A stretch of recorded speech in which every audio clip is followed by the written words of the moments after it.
Golfers like Jason Day, Ben Griffin, and Patton Kazire trust the pros in lawn care. True Green. They have the experience and expertise to give you a lawn worthy of the PGA Tour. And since True Green does the work for you, you get more free time, or more tee times. So stop stressing over your lawn and start loving it. Sign up now at TrueGreen.com because nobody makes it easier to get a golf course quality lawn than True Green, the official lawn care treatment provider of the PGA Tour. ESPN New York, now streaming live on YouTube. Subscribe today and watch the show. WHSQ and WCBS-FM HD2, New York. Bart Scott. What the hell? Chris Carlin. Take a hike. We're good.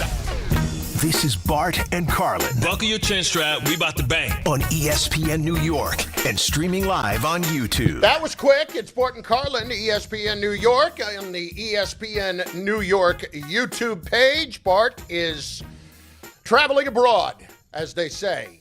So with us is one Daniel Arthur Graca. Good morning. I like the Arthur. I like that.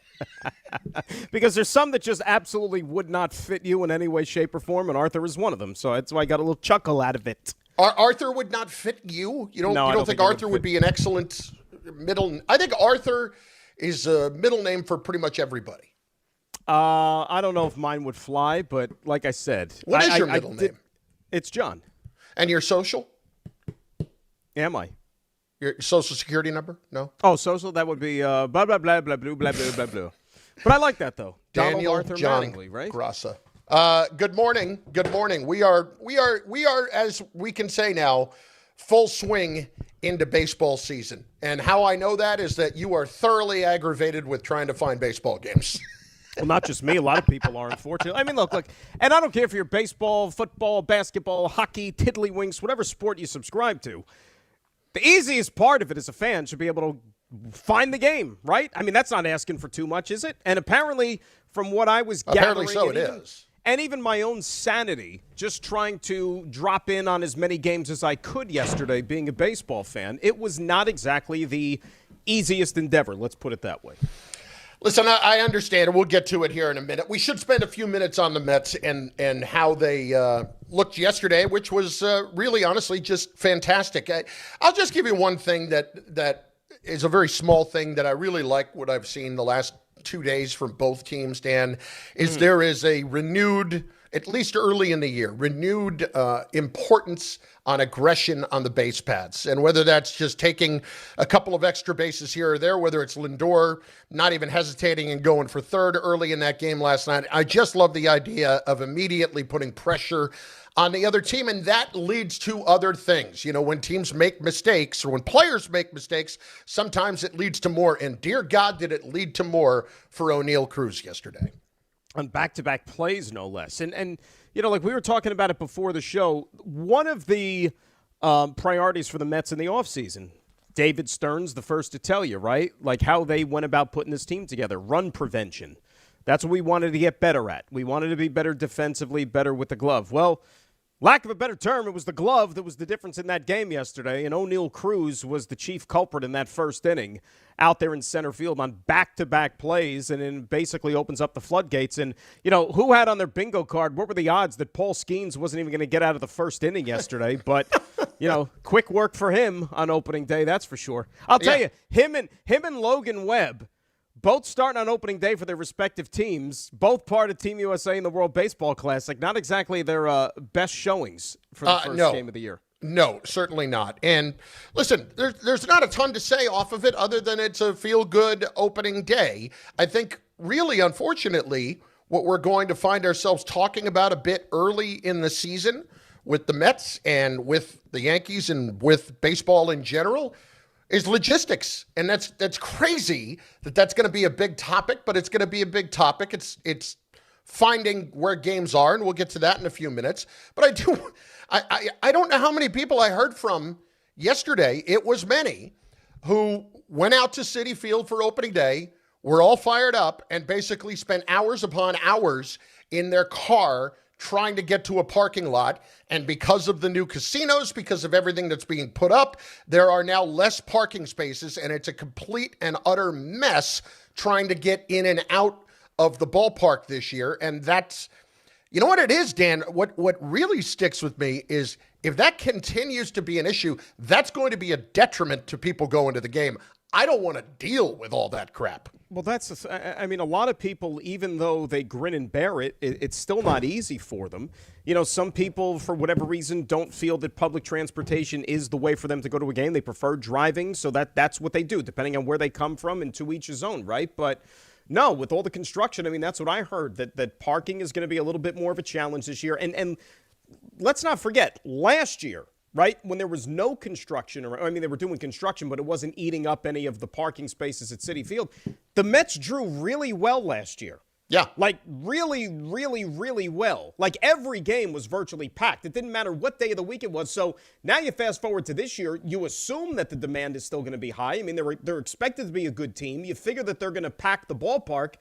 Good luck trying to get out there. You know, and look, I'm one of those guys that when I go, I drive. You know, I make no secret about it. I drive, and I'm curious as to see what it's going to entail for me. It really is. Now, they've done some things. Like, I know that they introduced I mean, you could fact check it on me, but I could have swore it was almost like a $5 ticket from Penn Station on the LIRR out to Citi Field. They created this like special Mets pass. Mm-hmm. You know, I think thinking about just the challenge that you're going to have this year trying to get to the game. So the Mets are kind of doing their part to make it a little bit easier, but pack your patience is what I'll say for anybody going out there this year. Listen, they're doing their part, but what is this about? It's about building the damn casino. That's all it's about. And some so people, they don't care about that, right? But no, but when the owner is going to sit there and tell you how important it is for the fans to be out there, which is what he has talked about for the last year and a half. He has put the onus on the fans to show up, and they responded last year. And a few weeks ago when he spoke to the media down in spring training, talked about how he has been happy with what the response has been when it comes to tickets this season. That's great. But now you're going to get to the point where the real inconveniences are going to start to come into play. You and I are from New Jersey. Yesterday, I live out in Union County in New Jersey, and I was driving home late afternoon from picking up my car from getting fixed. And it was, I want to say it was about 6:30 at the train station right near my house, which is not South Jersey anymore. It is not, all the way down the Jersey Shore. It is not any of that. At about 6:30 last night, there were people in Mets gear getting off the train for what was a 1 o'clock game that went 3 hours. So what that told me is it took them well over 2 hours to get home. Well over 2 hours to get home on the train. If I remember right, though, the game ended because, remember, they didn't throw the first pitch till like close to 1:30 after all the pomp and circumstance and crap. All right, so the game ended around 4:30. It was a long game. You know what I mean? Like, because I was texting with people, I was like, man, this thing is dragging. The game didn't end until almost like 4:40-ish almost. So, like, by the time you get on the train, if you dilly-dally, whatever it is, you let the crowd dissipate a little bit. I mean, I guess I could see that because if you're going, I know exactly where you're talking about. You're probably looking at a connector, right, during rush hour. You're going to have to, at some point in time, switch in either New York or Newark to be able to get out to where you're talking about there. So that could take a while. No, where I was talking about at the time was a Midtown Direct spot. It was Summit. Midtown Direct spot. Yeah, it was. I was driving through Summit when I saw people getting off the train. So it was not a little tiny little connector. It was that. But here's my point. As somebody from New Jersey to go out to Citi Field to begin with, I have never really enjoyed the train because of the fact that it has taken all of those steps. I got to go to Penn Station. Then I got to get on the 7 line, or I got to get on the Long Island Railroad. And I can appreciate the fact that it's a $5 thing now from the Long Island Railroad out to Citi Field, and that's great. Now, I have not gone through the experience. I would love to hear from people today at 800-919-3776, 800-919-ESPN, and also on the chat over on the ESPN New York YouTube page where we are up live and running right now where you can watch the show. I want to hear from people what their experiences were, and was it a nightmare, or was it, okay, business as usual, this is what opening day is? And I also understand it's opening day. And when we get into April, not as many people will be going to the games early in the season because it is colder and it still takes a little bit of time really to get motivated to go. And I think the people that you're talking about, like I said, primarily you want to hear from the people that drove. Yes. Right? To see like what that kind of experience was like. Now, also like you, I've never done the whole LIRR thing out to Citi Field. I never had, or even when Shea Stadium was, I never did that. Like I took the 7 train. I never did the LIRR. Right. Yeah, I did the 7 train many, many times growing up or whatever because, you didn't have a car, whatever, that's how you did it, right. Even coming from Jersey.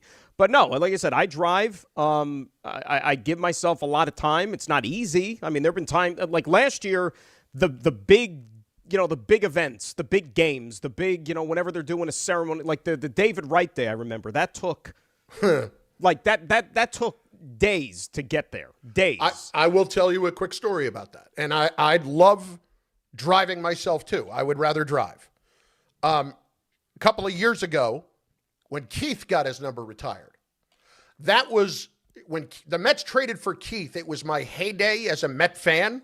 Yeah. And like as a kid, I don't know I've ever been more excited for a trade in my life. And obviously, I just wanted to go out and sit and watch that. I didn't care about the game as much. And I was annoyed at my wife because we were late leaving the house because I knew that was going to be an absolute disaster to get out there. Now, thankfully, we got out there with about 10 minutes to spare. But nonetheless, point being, like, that's the kind of thing, yes, when you're going to have to deal with it, but you better get ready. And listen, from where we are in New Jersey, you got 2 choices. You can go over the bridge and you can, go over the Triborough, or you can decide, I'm going to take a shot and go through Staten Island, which is, let me tell you something. You got better chance playing roulette than getting through Staten Island somewhat unscathed and getting on the BQE.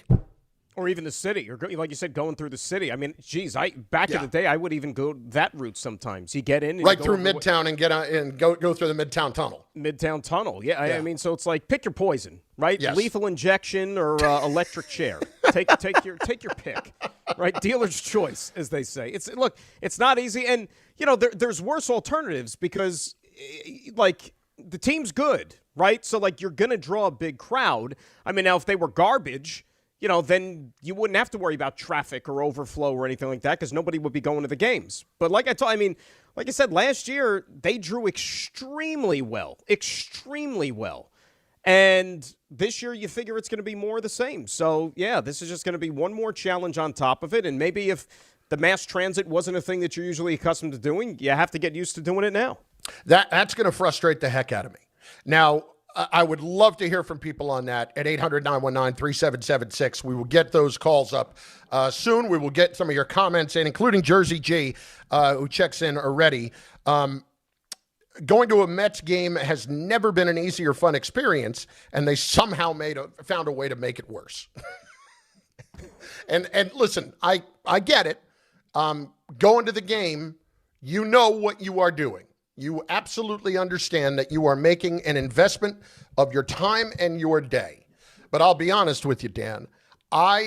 Even now, living back in North Jersey, when I was living in out near Princeton, there wasn't a question as to what I would do.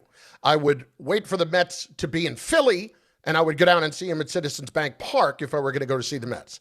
Because I honestly just did not enjoy the process. It was 45 minutes and in and out. They have that situation down there with their stadiums and arenas all in one spot, completely figured out. I never sat in more than 15 minutes of traffic actually leaving the place before I got on a highway. So that was always just much easier. I would prefer to do that now, even being back in North Jersey, because I'm still convinced it would take me less time. I've had a couple of nightmarish getting out of those parking lots in Philly. In Philly? Okay. Yeah, I think it was for something at the arena. So obviously, but you still park, and everybody filters out. So we're not even talking about you were a big wing bowl guy is what you were. Yeah, not one of the stadium crowds or anything. It was an arena crowd. And just getting back over, where to exit to back to Jersey or whatever, it was like hell getting out of that parking lot. It was almost like 45 minutes just to get out of the lot. Okay. All right. Well, listen, I'm sure it happens everywhere. I hear what you're saying. I'm sure it happens everywhere. Now, you came in a little hot this morning. Did I? You did. And you came in hot vis-a-vis what Bart and I were talking about yesterday somewhat with the Netflix game. And for the fans right now and how difficult it is to find the games that you want to watch. So please, the floor is yours on that front. Well, it's not even just the Netflix game. And here's what I will say about that, because we were talking about it before the show. Is it a new initiative that now as a baseball fan you have to also keep tabs on? Yes, because they haven't had baseball before. But they're not going to have another baseball-related experience until the Home Run Derby. And, I don't know how many people even care about the Home Run Derby, so you don't have to waste your time with that. What I will say, though, is that baseball, especially when it comes to, like, the regional sports networks, and we're lucky here in New York because SNY, yes, like, you don't have to worry about this. Like, we're part of the minority that you don't have to worry about that as fans. But a lot of these other teams have lost their regional sports network to where they're used to watching their team. And so they've had to now go through MLB's auspices to where they're the ones that are producing the games. There's 14 teams, which is almost half the sport, to where MLB is now handling the production. And there aren't, like, dedicated channels that you have for these games now. A lot of them are like MLB.TV, and usually they're an app. You could get them on your television, but now it turns out you have to pay a little bit more. Like, I was reading this article in the Athletic that Nationals fans who used to be on MASN, the Mid-Atlantic Sports Network, like, they had an RSN, and now they're off of it. The Orioles are still on it, but the Nationals are not. I was reading all this, like, crap from National fans yesterday. They didn't even know where they could watch their opening day game because people that had Verizon Fios, for example, they were told that some people were getting that Verizon wasn't even carrying the channel, number one. Other people were told, yeah, we have it, but now you're going to have to pay more money because the channel is on a higher tier. Like, it shouldn't be that difficult, right, to be able to watch your team. Sports should not be so challenging if you want to tune in and watch your team play. Otherwise, if the teams don't have fans, what the hell do they have? Right, you just mentioned Steve Cohen talking about how he wants, a couple of years ago, he was saying, well, why don't the fans come to the games? We want them to come to the games. Well, if you're making it difficult for your fans to even watch your team play, what are we doing? What are we doing? Obviously, money means more to them than fans, but you know what? The fans, at the end of the day, are the ones that are going to be giving the money. But a lot of them also, if it's more of a challenge and more of a headache, Chris, there's going to come a point in time where they're going to throw their hands up in the air and say, the hell with it. It's not even worth it. See, is there that's really what I want to I hate to be this guy, but they're going to screw you.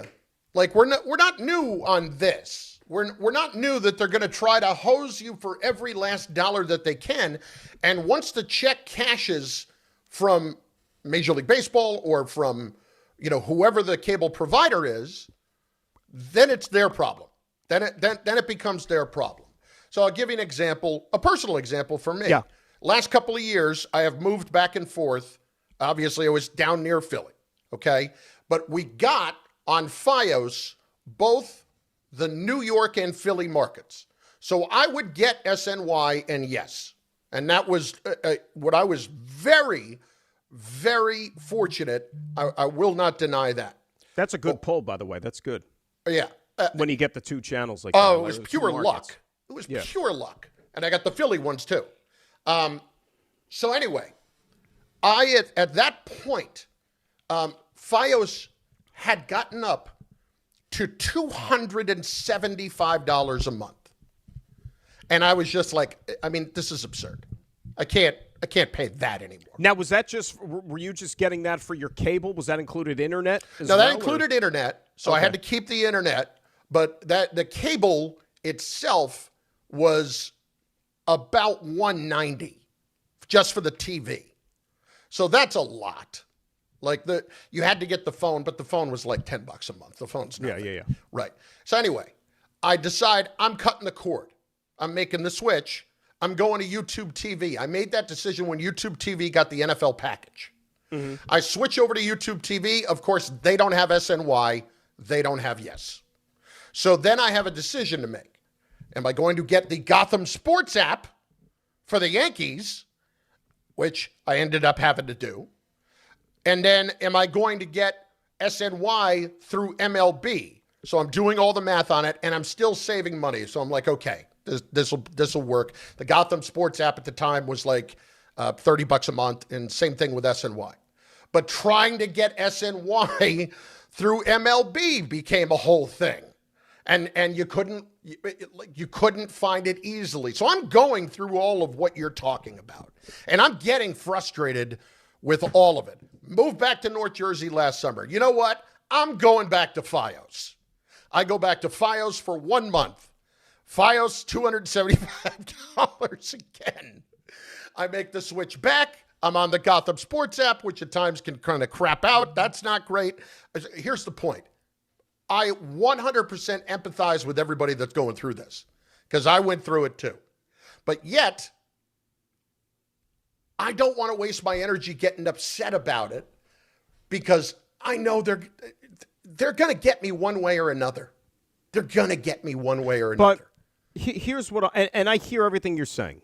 And it's ridiculous. It's ridiculous that you have to that we as fans have to deal with all this garbage and jumping through hoops. There are the older crowd out there. Yes. Okay, and this is just a fact. And I'm not sitting here, back in my day, but this is a fact. There are people that are not as technologically inclined, and that the word app causes them to lose all their faculties, if you know what I'm talking about. I mean, it's almost like here's your brain surgery exam in the form of a pop quiz. Like, they don't compute when they hear technology and the modern age. Like, all this stuff that you're talking about with the Gotham Sports app and this, we might as well be speaking, Mandarin Chinese right now to some people. They want to be able, they have cable, they turn on the TV like they've done all their lives. I want to watch the Yankees, it's on Yes. I want to watch the Mets, it's on SNY or whatever. Or even, yesterday, NBC's back in the game now, great. It's on NBC, it's a national game. That's easy. All this other stuff.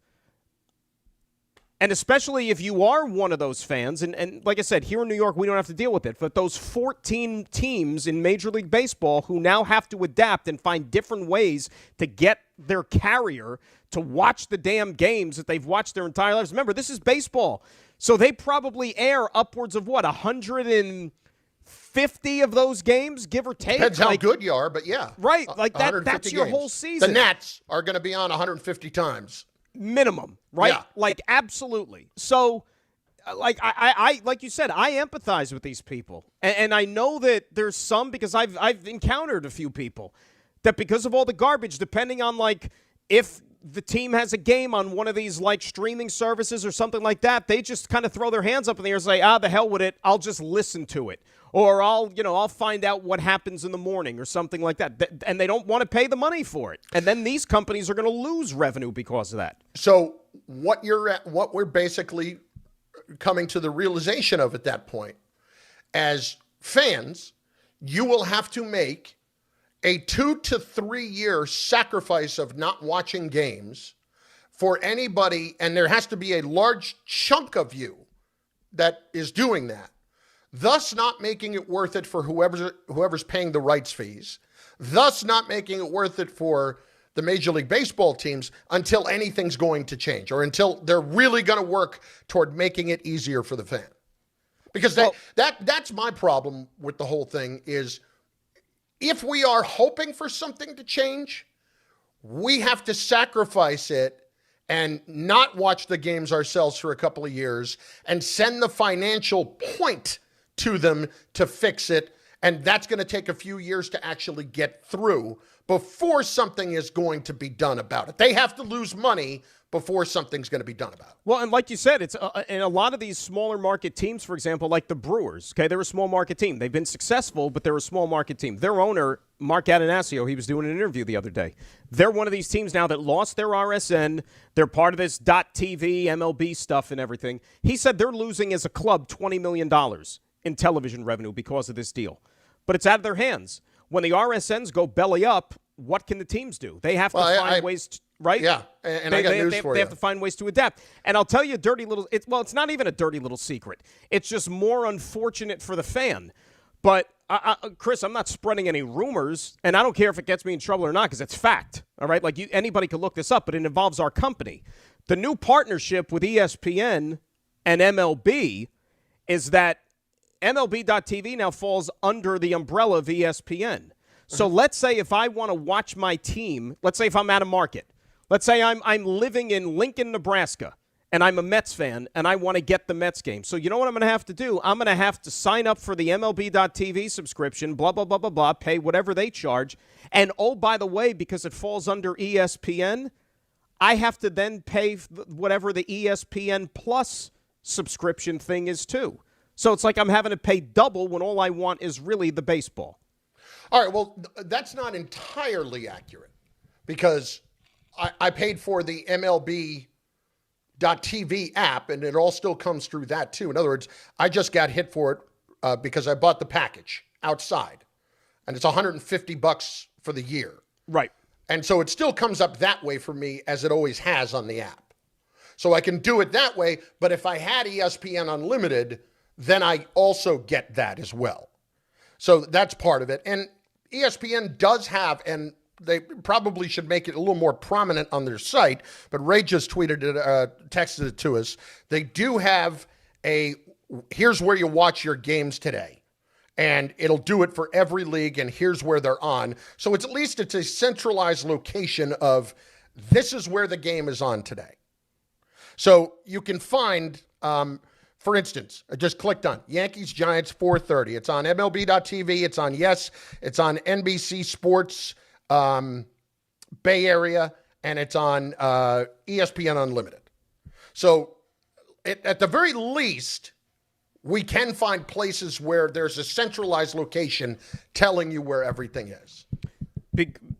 Yes, but like I said, the same folks that can't find the game, do you think they're going to be able to find this? Like Ray Dinahan's not texting the tri-state area. That's true. Now, Ray, why don't you get on that? Yeah, Ray, come on. This is handy, though. Now, granted, it's very handy for guys like us, whatever, who want to be able to find the game easily, but I don't know how many people are going to be able to locate something like that. What is clear, and something I think we can both agree on, this eventually has to get easier somehow. 100%. This has to get easier somehow, but what I fear is that the urgency of that is not going to come through until baseball starts losing money.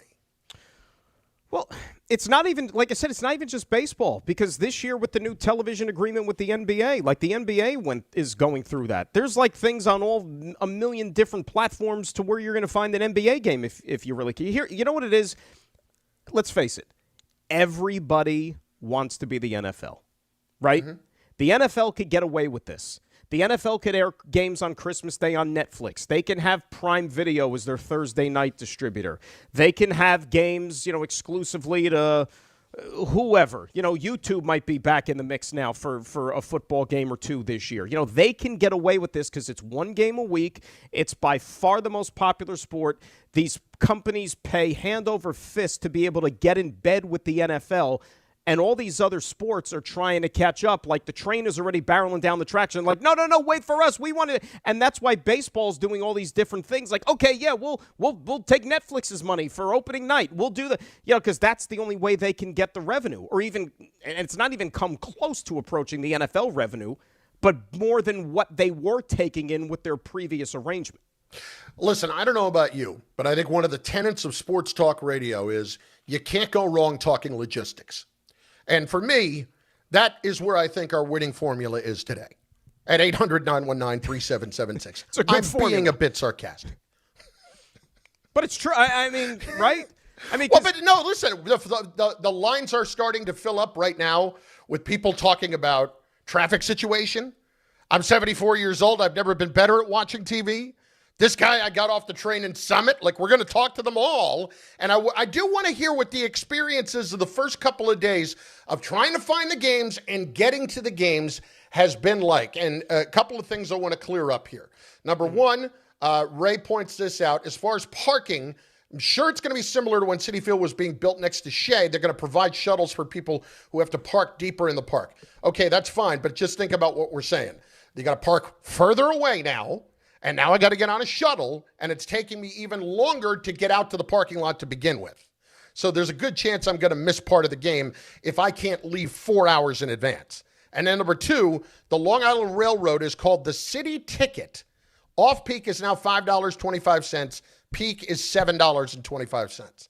So I'm assuming, Ray, peak hours would be for a 7:10 game. That's peak hours, right? That's got to be. If you're coming from, obviously, the Manhattan area to Citi Field, it would be in the peak area. Yeah, because the off-peak would be when the Mets have a day game or it's a weekend game. But listen, 7:25 is not the worst thing in the world. And that, I'm assuming, would be an express train, too. I would hope, at the very least. The one thing also that I didn't hear about yesterday, and again, maybe some fans could call in and tell us if they were there, I wonder what the lines were like yesterday getting in. Because that David Wright, for example, last year, that day, lines were a problem. Getting into the ballpark, I'm talking about lines. Not like with your car, I'm talking like on foot, like once you're waiting to get through, because you know now, unlike when you and I were growing up going to games, they wait until what? I forgot what the thing is, 90 minutes before they open the gates now to be able to go into the ballpark. Back then, it's either 90 or 2 hours. Yeah. Back then, you could go in friggin' 4 hours before the game. Yeah. Watch, how about this? Oh, my Lord. The home team take batting practice because they hit first. Yep. But my thing is this, if it's going to be that much more challenging to everybody now trying to get in and out of the place, maybe you do your fans the good deed and open the gates a half an hour earlier or whatever for some of these games.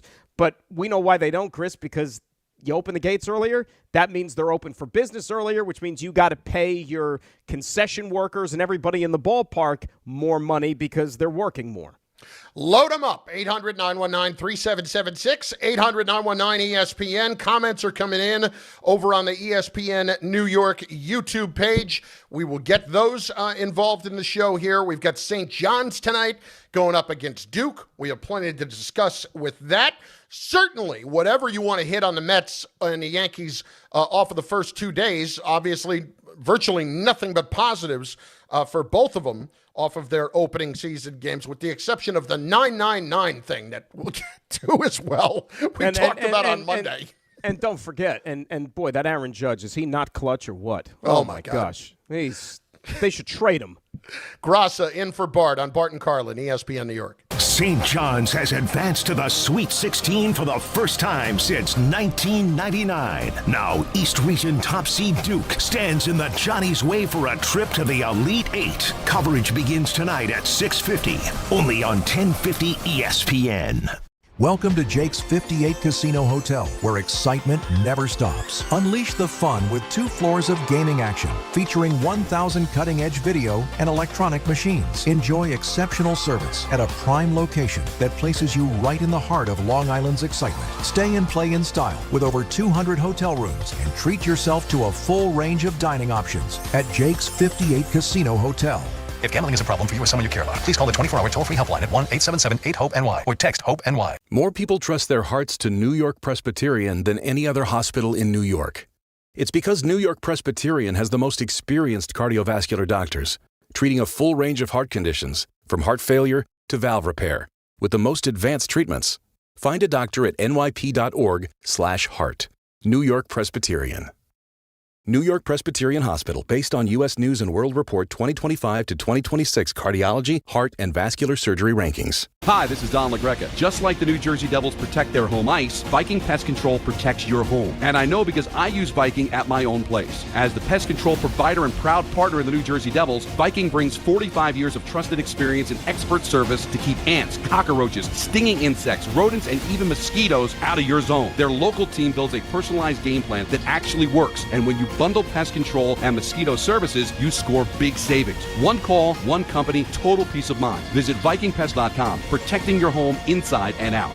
Ready to shoot your shot? Log into BetMGM and make your picks in the March Matchups 500K Pick'em for your chance to win a share of bonus bets. It's free to play and easy to get started. Just log into your BetMGM account and predict which teams will cover the spread in their matchup in each round of the college basketball tournament. If you get the most correct, you'll win a share of $100 grand in bonus bets. Even better, successfully pick the most teams to cover the spread in all 5 rounds of the tournament to win a share of $500K in bonus bets. Think you know college basketball? Log into BetMGM to make your picks to win a share of $100,000 in bonus bets per round.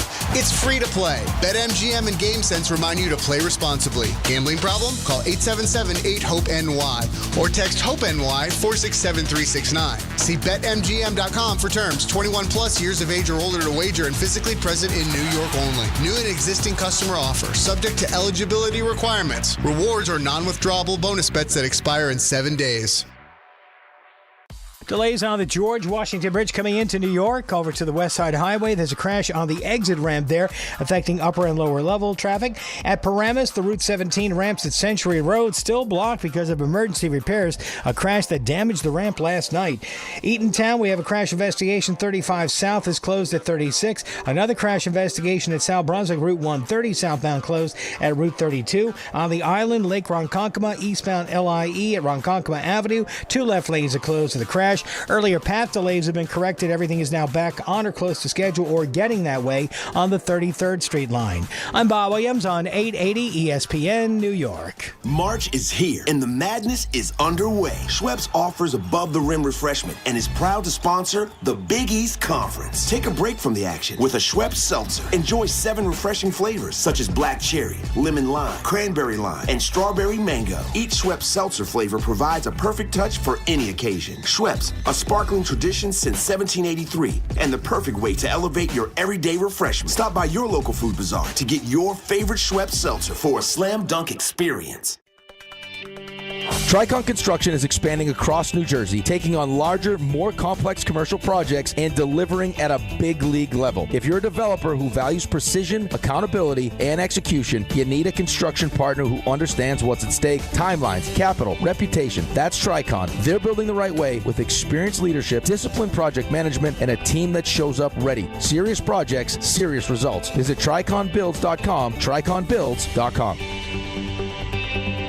This is Rick Brunson, the assistant coach from the New York Knicks. I'll be driving to our games this season in style in my new Jeep Gladiator from Princeton Jeep. My friends at Princeton Jeep gave me all-star treatment, and you can expect the same thing. Just mention I sent you, and they'll treat you like family. Princeton Jeep has tons of inventory and great deals on new vehicles. Visit Princeton Jeep at 1045 State Road in Princeton, New Jersey, or online at PrincetonJeeps.com and tell them Rick Brunson sent you. Smalls here. Look, I get it. GLP-1 weight loss shots are popular. They're everywhere. But not everyone is thrilled about weekly injections. So what if your GLP-1 was as easy to take as a mint? That's why I want you to know about compounded tirzepatide. It's a mint-flavored tablet you simply let dissolve under your tongue. No needles. It's designed to help curb appetite and reduce cravings, even sweets and carbs, which are my personal enemies. And when hunger's under control, it's easier to eat less. Stay away from the junk foods that trip you up and tackle your weight loss goals head on. And this is important. The compounded tirzepatide is recommended by the medical board of the wellness companies, the doctors I trust. Look, if you're serious about getting your weight under control and weekly shots aren't your thing, I strongly encourage you to look into tirzepatide. Getting started is fast with an easy online physician consultation. Imagine discovering a no-needle option that fits your needs. Go to noneedles.com/smalls. Promo code SMALLS to save $50. That's noneedles.com/smalls. Promo code SMALLS to save $50. Prescription required. Always consult your doctor to determine if this product is right for you.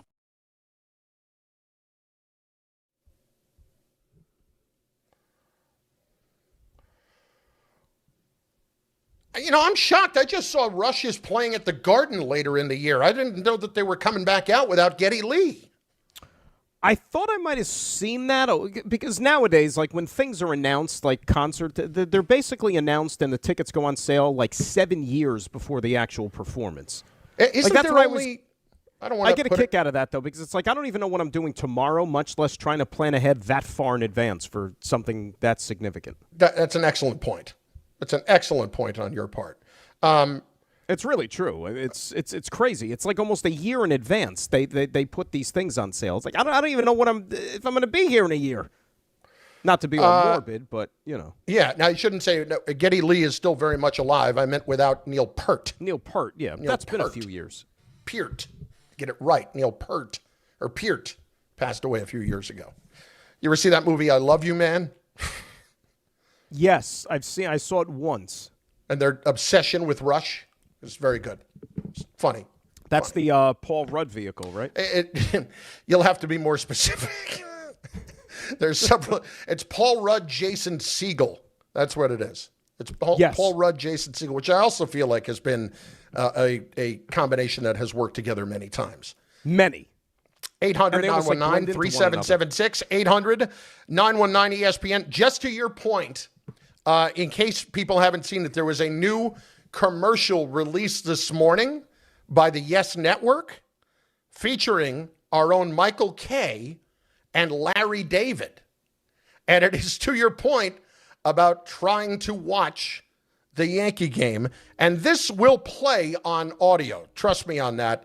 So let's take a listen to how that goes. Larry? Hey, Michael, I'm trying to get the Yankee game. How do I get it? Larry, the game's about to start. Yeah, I know. I want to watch it, and I can't get it. It's easy. There's nothing to it. Maybe for you, but I have trouble with this stuff. Just saying to the remote, watch the Yankees on Yes Network. I'm talking to the remote. I'll sound like an idiot. Well, then you're not going to be able to watch the game. All right, fine. Okay, I won't watch it. I'll play Mahjong. I don't care. You play Mahjong? What are you, too cool for Mahjong? Listen, here's what you need to do. Hold up your remote to the phone. Hold up the remote to the phone. Watch the Yankees on Yes Network. Hey, it's coming on. You did it. There's a game tomorrow. Can I call you? I'm not doing it again, Larry. Goodbye. Michael, wait a second. I need 10 tickets for next Friday. Hey, Michael! Not bad. Not bad. It's a good commercial. The actual where you lose your, if you know anything about Larry, the Len part, can you really see him asking for 10 tickets? Because I don't think he would want to be associated with 10 people. No, he would be more. That's where the script writers on that one dropped the ball. Yes. Number one, he don't want to be associated with 10 people. Number two, probably not a guy who's going to ask anybody for anything because he knows he's going to get asked for something in return, and he doesn't want that. Fair? Exactly. 1,000%. It's like you're indebted to them forever. It's like the Godfather thing. One day I will ask you to do a service for me, and you will repay that service. Yeah. I hope that this is public. I'm going to say it anyway. Yeah. But like years ago, Larry did a thing at the 92nd Street Y, and I think it was the beginning of the last season of Curb, and he asked Michael to come up and MC it. And Michael, of course, did that.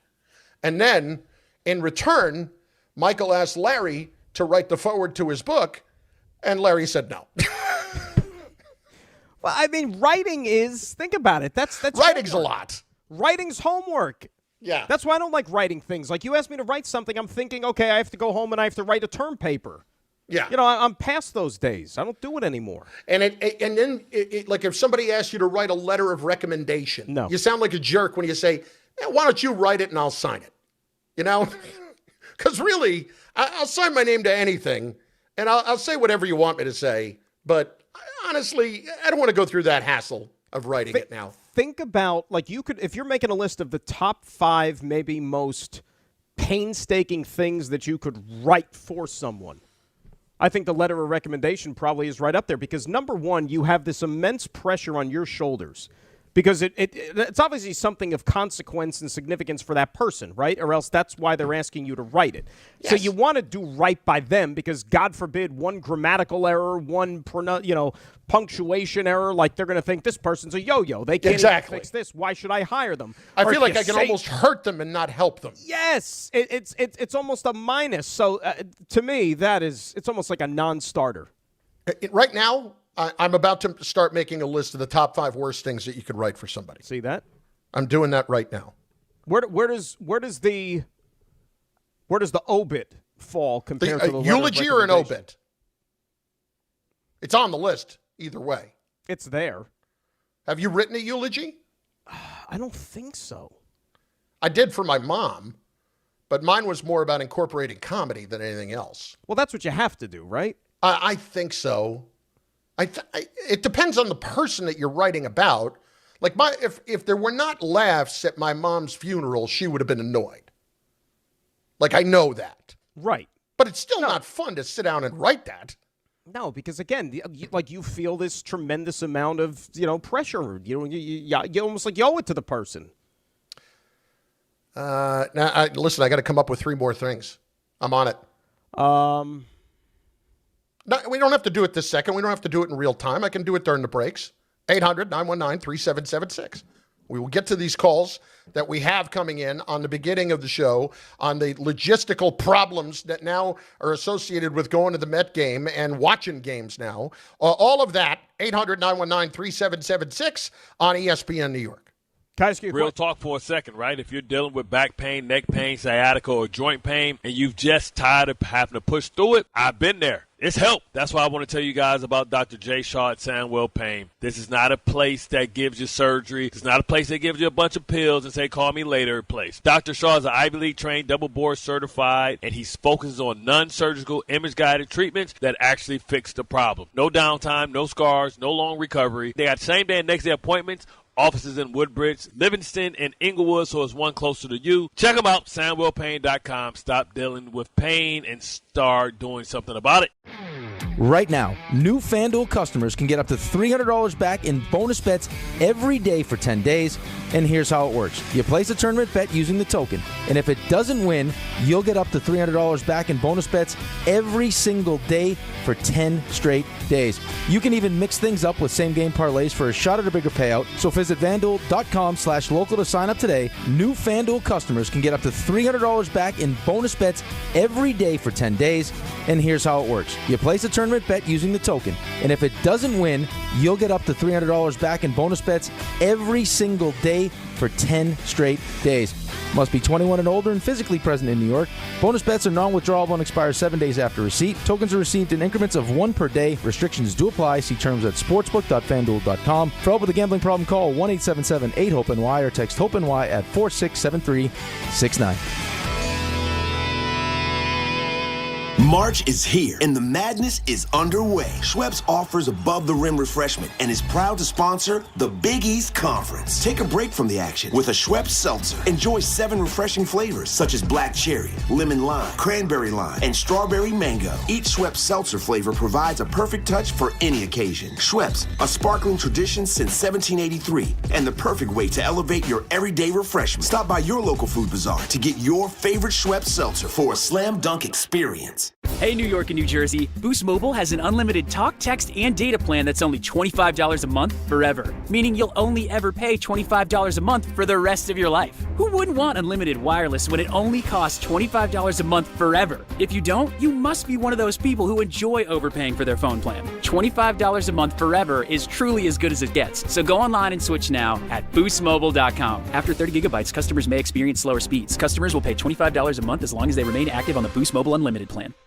Discover where your future can take you at SUNY Canton Spring Open House on Saturday, April 25th.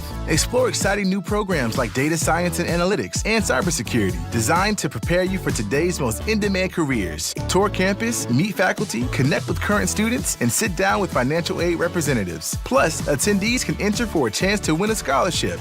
For registration details and information about courtesy bus trips from New York, email admissions@canton.edu. SUNY Canton, your future starts here.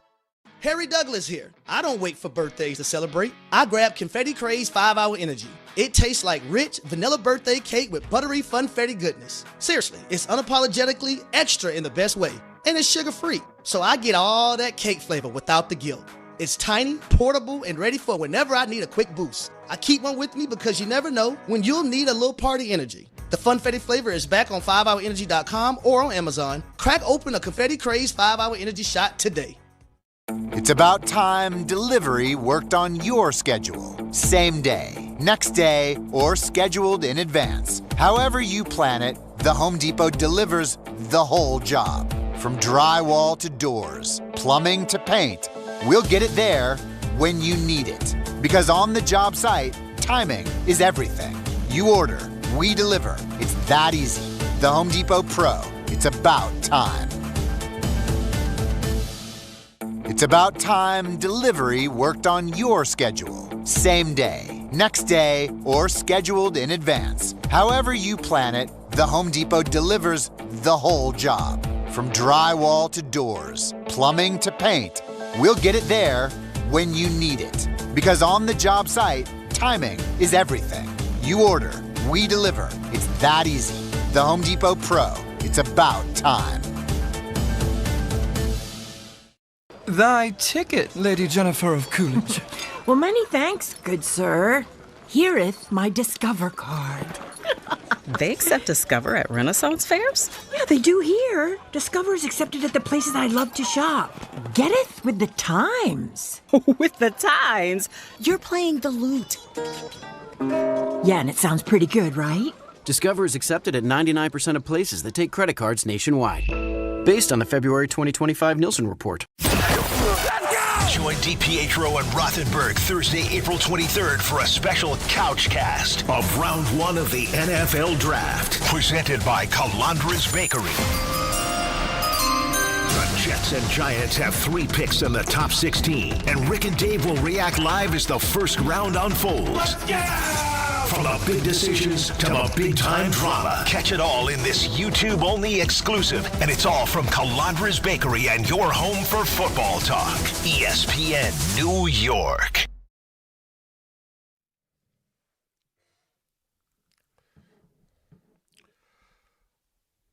I cut you off right there before the break. You were going to ask me something. No, you didn't. See, that's. I'm going to take the heat for that one. I'm going to take the heat for that one because as soon as we went to break, I was scolded by our esteemed producer, Ray Dinahan, who said to me, "What the hell's the matter with you? Don't you have a clock?" And I was like, "Fair point." So that's on me. I'll take the heat. Well, that's all right. It happens. I'll take the heat. But I don't want you to take the heat. Just ask a question. Just asking a question. Before I got to the, or we were going to get to the phones, I just wanted to ask you, so what was your take on NBC and the return to baseball? It was fine. It was fine. I didn't have any issues with it. Here's the thing. NBC is not going to try to reinvent the wheel. Right. Like Netflix is.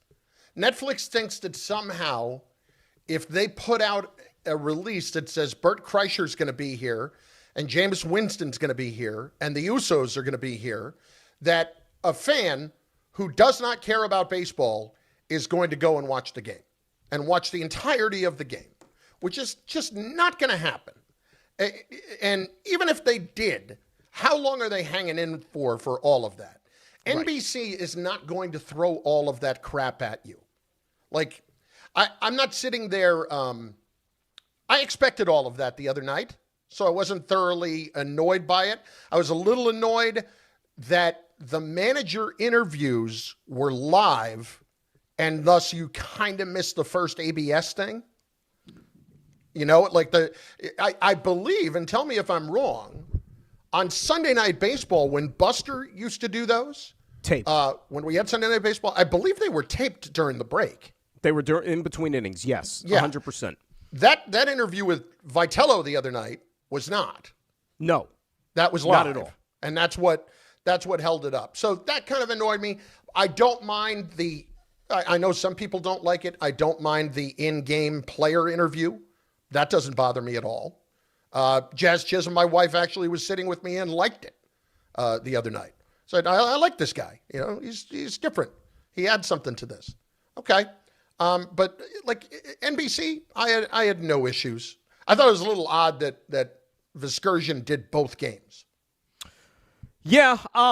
Now look, at least you're getting a professional, like respected play-by-play guy because he's been doing it a long time, right? So I can only imagine if it was basically, the court jester that they had in the booth, that would have just made it 10 times worse.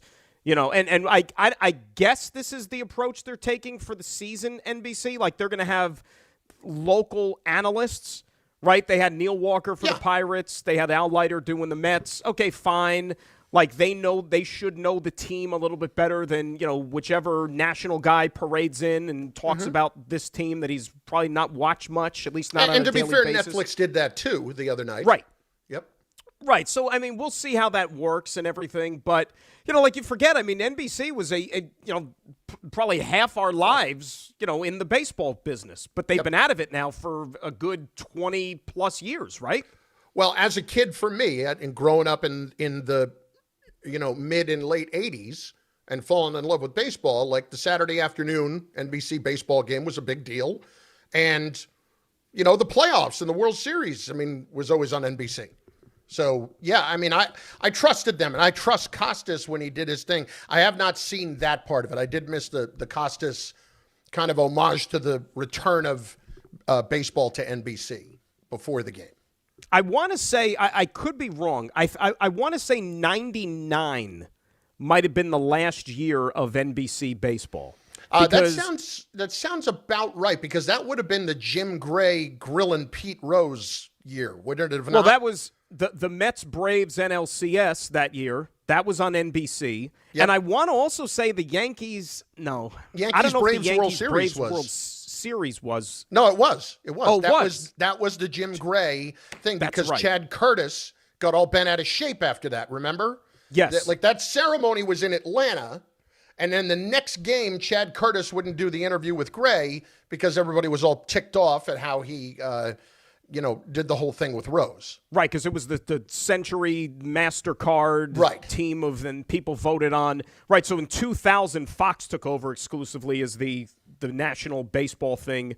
So think about it. We're talking 26, 27 years since we've not had NBC baseball. It's something like that. They must have rotated the World Series, because I'm thinking about it, like Yankees Braves 96 World Series was on Fox.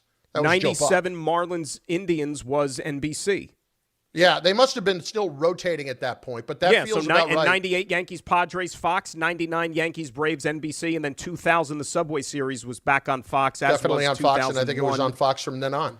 But again, like you said, that's a long, 20 plus years of my life growing up. You know what I mean? Like, you remember NBC baseball. So yeah, it's going to take a while, because you know what the weird thing about NBC is?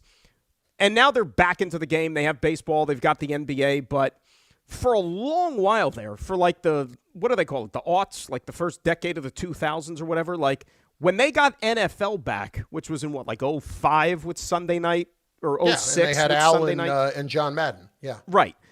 That's like, I mean, I understand they have the golf, and, they had tennis at the time, like the French. But really, other than that, like, the only thing they had was Sunday Night Football, like, as far as NBC Sports was concerned. Yeah. They were, like, lagging behind the other big networks. You know what I mean? And I remember even saying that. I was like, geez, boy, NBC, they're just really, like, living off, as far as sports is, they're living off of Sunday Night Football, because they have, like, nothing else. If the French Open is a tent pole.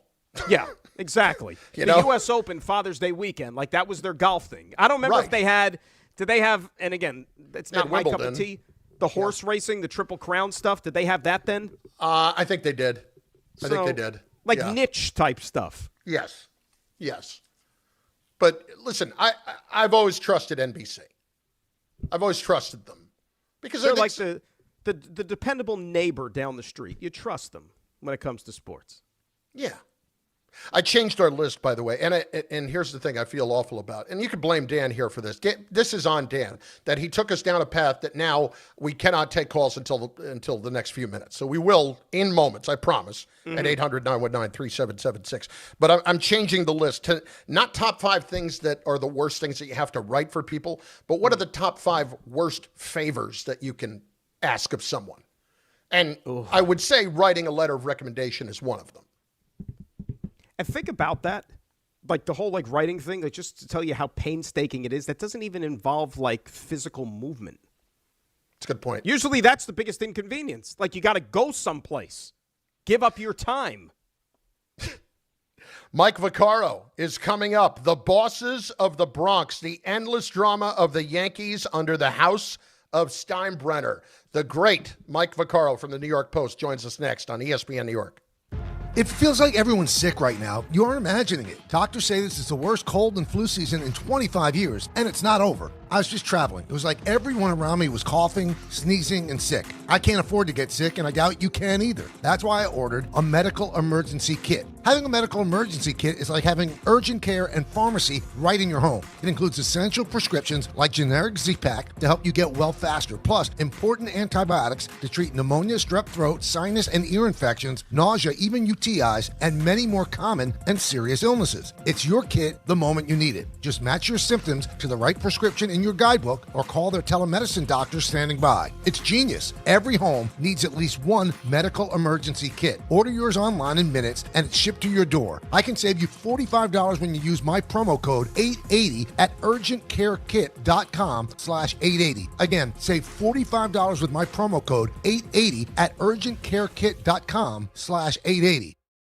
If you've been injured in an accident that wasn't your fault, then you need a lawyer who knows New York's unique personal injury and workers' compensation laws. At the Parisman Firm, they have decades of experience handling all types of accident cases and a proven track record of delivering huge results. Their team has already recovered nearly $1 billion for injured New Yorkers. From construction to car accidents and slips and falls, they've got you covered. Call the Parisman Firm now at 718-WORKERS, where your case is their cause. Get the justice you deserve today. 880 ESPN, WHSQ, and WCBS-FM HD2, New York. A Good Karma Brands radio station.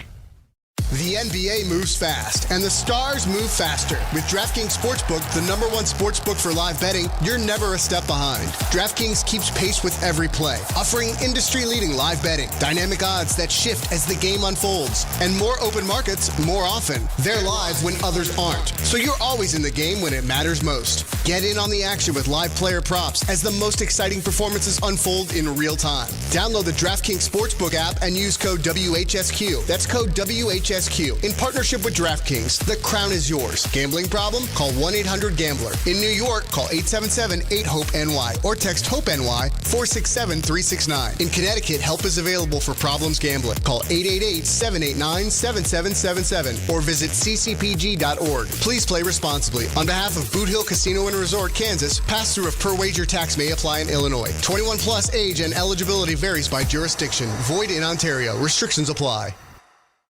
March is here, and the madness is underway. Schweppes offers above-the-rim refreshment and is proud to sponsor the Big East Conference. Take a break from the action with a Schweppes Seltzer. Enjoy 7 refreshing flavors, such as black cherry, lemon lime, cranberry lime, and strawberry mango. Each Schweppes Seltzer flavor provides a perfect touch for any occasion. Schweppes, a sparkling tradition since 1783, and the perfect way to elevate your everyday refreshment. Stop by your local food bazaar to get your favorite Schweppes Seltzer for a slam dunk experience. Hey, it's Rich Eisen for Pella Windows and Doors. Sometimes teams take a timeout to regroup and call the right play. When it comes to your home, Pella Windows and Doors always has the winning game plan. They're not just window and door experts. They're experts at taking care of you and your home. At Pella, they find the products that meet your needs and their experts install them. They do it every day, and that's why your neighbors trust them. Discover why Pella is a trusted choice for homeowners everywhere. Visit Pella.com/Eisen today. That's Pella.com/Eisen. With Progressive Customer Service, there are lots of ways to connect with us, so you never have to miss a second of your favorite sport. Because you'd much rather watch a ball go through a net 124 times in 48 minutes when you don't really have to pay attention until the last 2, and then somehow those 2 minutes will take an hour. You don't want to miss all that. Luckily, you can chat with Progressive on our app, online, or over the phone without missing a single one of those times the ball goes through the metal circle. Progressive Casualty Insurance Company, affiliates, and other insurers. Not available in all states or situations.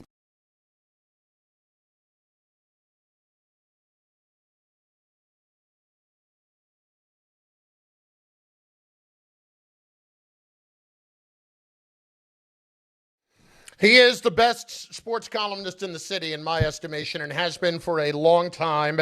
He is Mike Vaccaro of the New York Post, joining us on Bart and Carlin. He has got a new book out, The Bosses of the Bronx, the endless drama of the Yankees under the house of Steinbrenner. And thrilled to talk to Mike as he has this book out, and I cannot wait to read it. He is with us right now. Mike, it is Chris along with Dan Graca. He is in for Bart today. We appreciate it. How's it going, brother? Chris, Dan, how you guys doing? I'm doing great. Thanks for having me on. Listen, we appreciate it. First of all, first few days of the book, had the big party the other night. How has the book been received so far? You know, Chris, I feel really fortunate because really the feedback I've gotten, you know, not just from friends. I mean, friends are going to tell you that they like the book just because that's why they're your friends, right? But I've heard a lot of responses from readers already who've gotten a chance to read it. And, you know, and it's been from some readers who aren't afraid to critique me when they don't agree with me. And they seem to like it. You know, so far, so good. I mean, I think people receive it the way that I wanted it to be. I wanted it to be kind of a breezy, easy read, some laughs in there. And it seems to be so far that's how it's being received. So fingers crossed. I hope that's the way that most people look at it, because I think it's a pretty enjoyable book. And, you know, that's, you know, nothing more that I could ask for. Mike, great to catch up with you. Really looking forward to diving into the book. And, you know, I'm sure you've heard it, and, you know, we get it a lot, certainly from Yankee fans, certainly over the last few years when this team is still in search of winning another World Series. But the phrase is always uttered, if George were still alive. And I'm sure you probably had that in the back of your mind as you were writing this book. But whenever you hear that phrase uttered by fans nowadays, what pops into your head? Well, they might lose today, so if that happens, you'll probably start hearing it tomorrow, all of us, right? You know what? And I understand it. Look, I mean, and honestly, so does Hal. You know, Hal understands. He's never thought of a burden to carry the Steinbrenner name, and in fact, he goes the other way and says it's an absolute privilege. He looks at it as a civic responsibility to make sure the Yankees are competitive every year. And look, he burns to win. I get it. There are some people who wonder if he cares as much as the old man did. But the story that Hal told me, and you know, it really kind of emblemizes the differences between the two. You know, he said, you know, look, I mean, if the Yankees lose a game because they committed an error in the ninth inning, I throw a shoe at the TV, man. I'm really upset. The difference is that if my father did that, he would throw a shoe at the TV, but then he'd pick up the phone and he'd call Joel Sherman and John Heyman and Jack Curry, and then it would be on the back page for 3 days. It's just not the way he does things. And you know, that's part of the reason why the book to me was so appealing, is because there was a time when that was just normal behavior. That, you know, George would have something on his mind, he would tell it to somebody, and all of a sudden there was 3 days worth of news. You know, Mike, in some ways, did George almost change how a reporter does his job? Because I can remember just even in the early 2000s when he was around, and you'd be in a Yankee clubhouse as a young reporter, you'd look around at guys, and it was almost like reporters were playing defense against one another so they wouldn't miss out on anything that could have possibly happened with George. You know what, Chris? We used to call it the boss watch. And, you know, usually it was the most recently hired reporter at all the papers and all the radio stations everywhere. And they would gather in a cluster before the game to see George on the way in. You know, even sadly toward the end when he was declining, he really didn't have much to say. And they gather up their stuff. Once you heard Cotton Eye Joe, and get back downstairs, so they'd be there again. A guy I talked to for the book is a guy named Michael Schmidt, who was now a 2-time Pulitzer Prize winner at the New York Times. This is an accomplished journalist. His first assignments at the Times were to be sent to Yankee Stadium strictly to be on the boss watch. And he said that, you know, he's not going to say that he's going through that. There's a reason why he won Pulitzer Prizes later on. Obviously, he had something in him anyway. But he said it was an essential part of the day. People, you know, the Times didn't want to get beat the same way anybody else didn't want to get beat, because you just never knew that when George would go in the building, he'd say, "Well, if we lose this one, Joe's gone." You know, you might do it. I mean, he rarely did, but you never knew. But you had to be there in case he did. And there's just nobody else like that. There's never been anyone else like that. But certainly in today's climate, there's nobody like that. Mike Vaccaro joining us here on ESPN New York. His new book, The Bosses of the Bronx. You can get it any place books are sold. Going to be a great read for sure. Do you think that, you know, obviously he's not his father. That's well established, as we all know. Do you think, though, Mike, that Hal has the longevity within him to even want to do this thing as, let's say, as long as George ended up overseeing this? You know, he's a very energetic guy, and he really does like the job. And it matters to him that he's carrying on his father's legacy. And look, his siblings all turned to him unanimously when the time came to replace his father, and that was their guy. Even Hank, you know, who was the older son, who probably would have fallen to if he wanted it, he realized that Hank was the guy who had kind of the skill sets to make this happen. He's a young, energetic guy. In fact, there are a couple of possibilities of those who might replace him. Steve Swindoll's son, who was Hal's nephew, was a guy that Joel Sherman talked to last year, and he talked about, just because he's a likely heir apparent. But even he said, "I hope my uncle has a job for 20 years," and I think that's what he would want. I mean, he'd want to be able to carry this on for a long time. Keep it in the family, keep it strong. And of course, what they all want is for them to win the championship. And look, that's part of the unofficial mission statement, right? And you can complain about that if you want to, if you're a Steinbrenner family member, but guess who put that mission statement in place? It was George Steinbrenner. So, I mean, that's what the Yankee mission is every year, and it's what it's going to be. And as a result, that's what the fans' expectations are. Mike Vaccaro is with us. All right, let's dive into that, because I think the fan generally believes that winning was a lot more important to George, and money's a lot more important to Hal. Nobody can call Hal cheap, but certainly I think that's what the belief of the fan is, what the cost margin is, how much money they're making, as opposed to winning a championship being the most important thing. As you're delving into that, how much truth is there to that idea? Yeah, I don't think that's really the truth. I mean, look, there's two things you got to realize about that. For one thing, it was a completely different game when George was the primary owner. The best team money could buy, the 1977 Yankees, that was what they were dubbed, that payroll cost $3 million. And even if you just want to, laugh at that number for a second, but if you adjust it to 2026 dollars, that's about $16 or $17 million, which is about what Aaron Judge is going to make by July 1st, right? He didn't have the Dodgers buying every player up. He didn't have the resources. The Mets, when the Yankees came to prominence in the 70s, the Mets owner, Laminda DeRolay, was suggesting they could maybe get foul balls back from the stands and they could wash them off and use them tomorrow. That's not Steve Cohen's way of doing things, so it's a different time.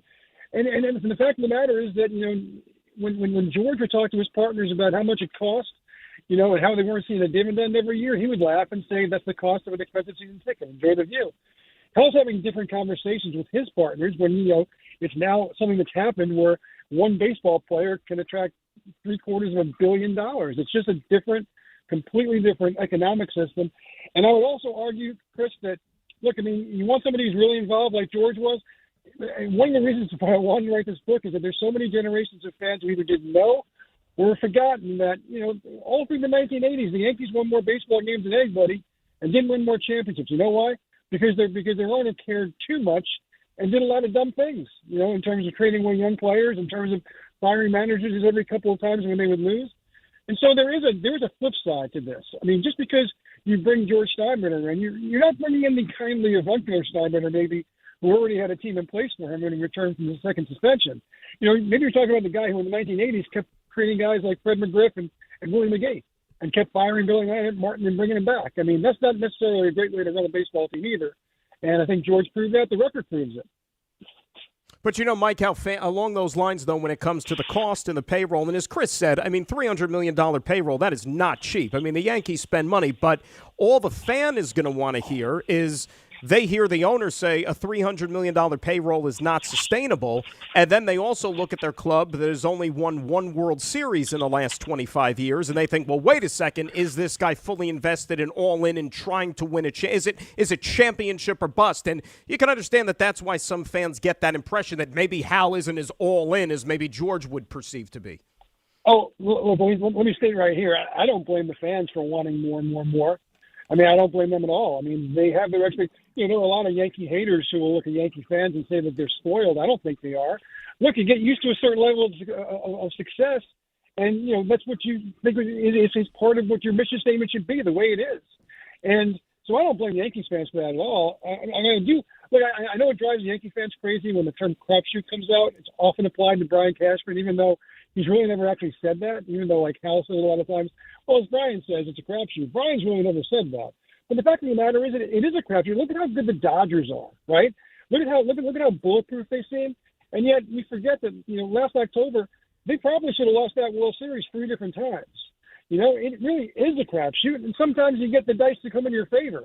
And that's what happens. And I think what's happening now is I think we're starting to appreciate just what it was for the Yankees to win those 4 championships in 5 years and just how difficult it was to win 11 games a year. And look, the Yankees were a dynasty a couple of different times before that, but it used to be it took 4 games, 4 wins to get to the World Series. Now it takes 11, sometimes more, and it's a different thing. And I get it. That's not to excuse anything of the Yankees' shortcomings since 2009. But you know what? That's a 17-year gap. George Steinbrenner once went 18 seasons between championships, and this is the guy that people pine for.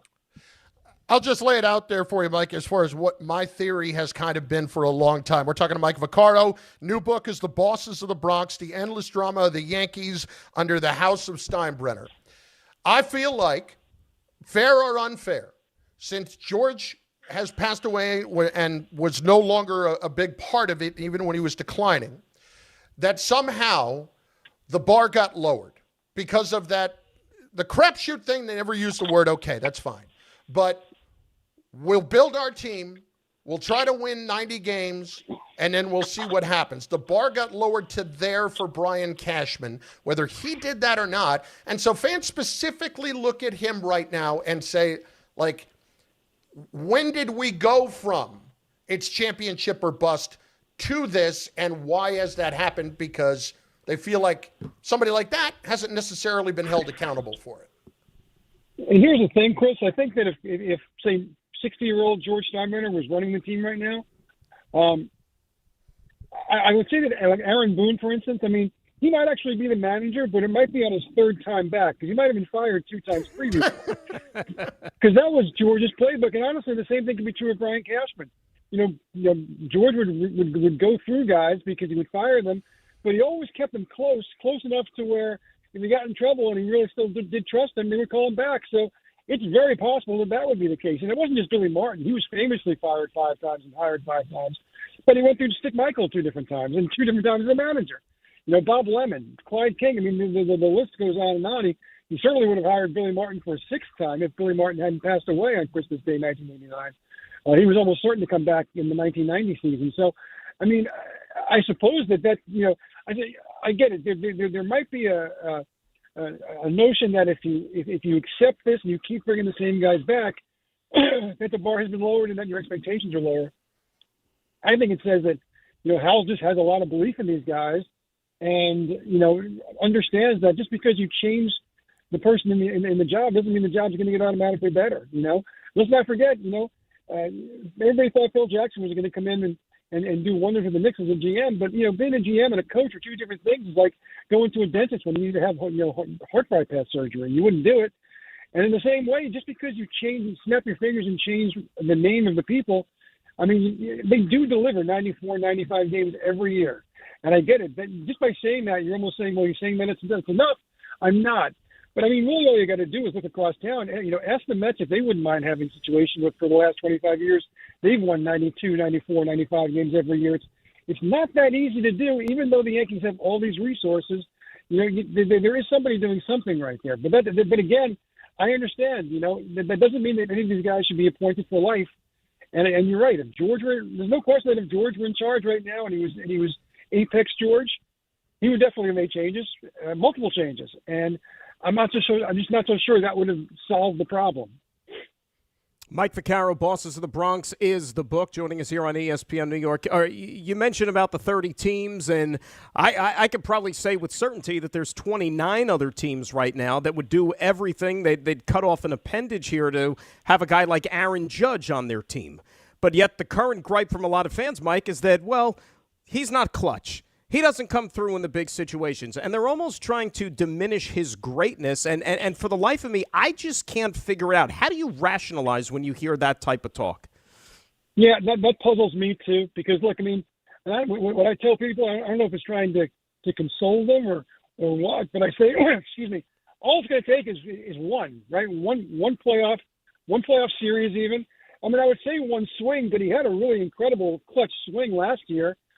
Against the Jays in Game 3, and yet that seemed to be kind of vanishing into the ether within about 24 hours. So, look, I mean, the standards are different with the Yankees. That's just how it is. It's why they're the most beloved team in sports and also one of the most reviled teams in sports. I mean, it's an equal balance. I mean, because there is this notion that unless you win a championship for the Yankees, what you do is diminish. I mean, it probably hurts a lot of people because, you know, there are a lot of people who will just go to the wall for Don Mattingly and his Hall of Fame candidacy and his belonging with all the greats. But the fact is, they didn't win. They never won a championship with him on the team, and that does, in their minds, even if they won't say it, it diminishes it. It's different than, you know, all the other guys in that wall who were there because they helped win championships. I mean, certainly Paul O'Neill's career didn't stand up to Don Mattingly's, in my opinion. But you know, Paul O'Neill won 4 championships, and so there's a different way he's looked at. Even though Mattingly is still a revered member of the Yankees, I mean, there are a few guys who inspire more loyalty still among Yankee fans of that generation.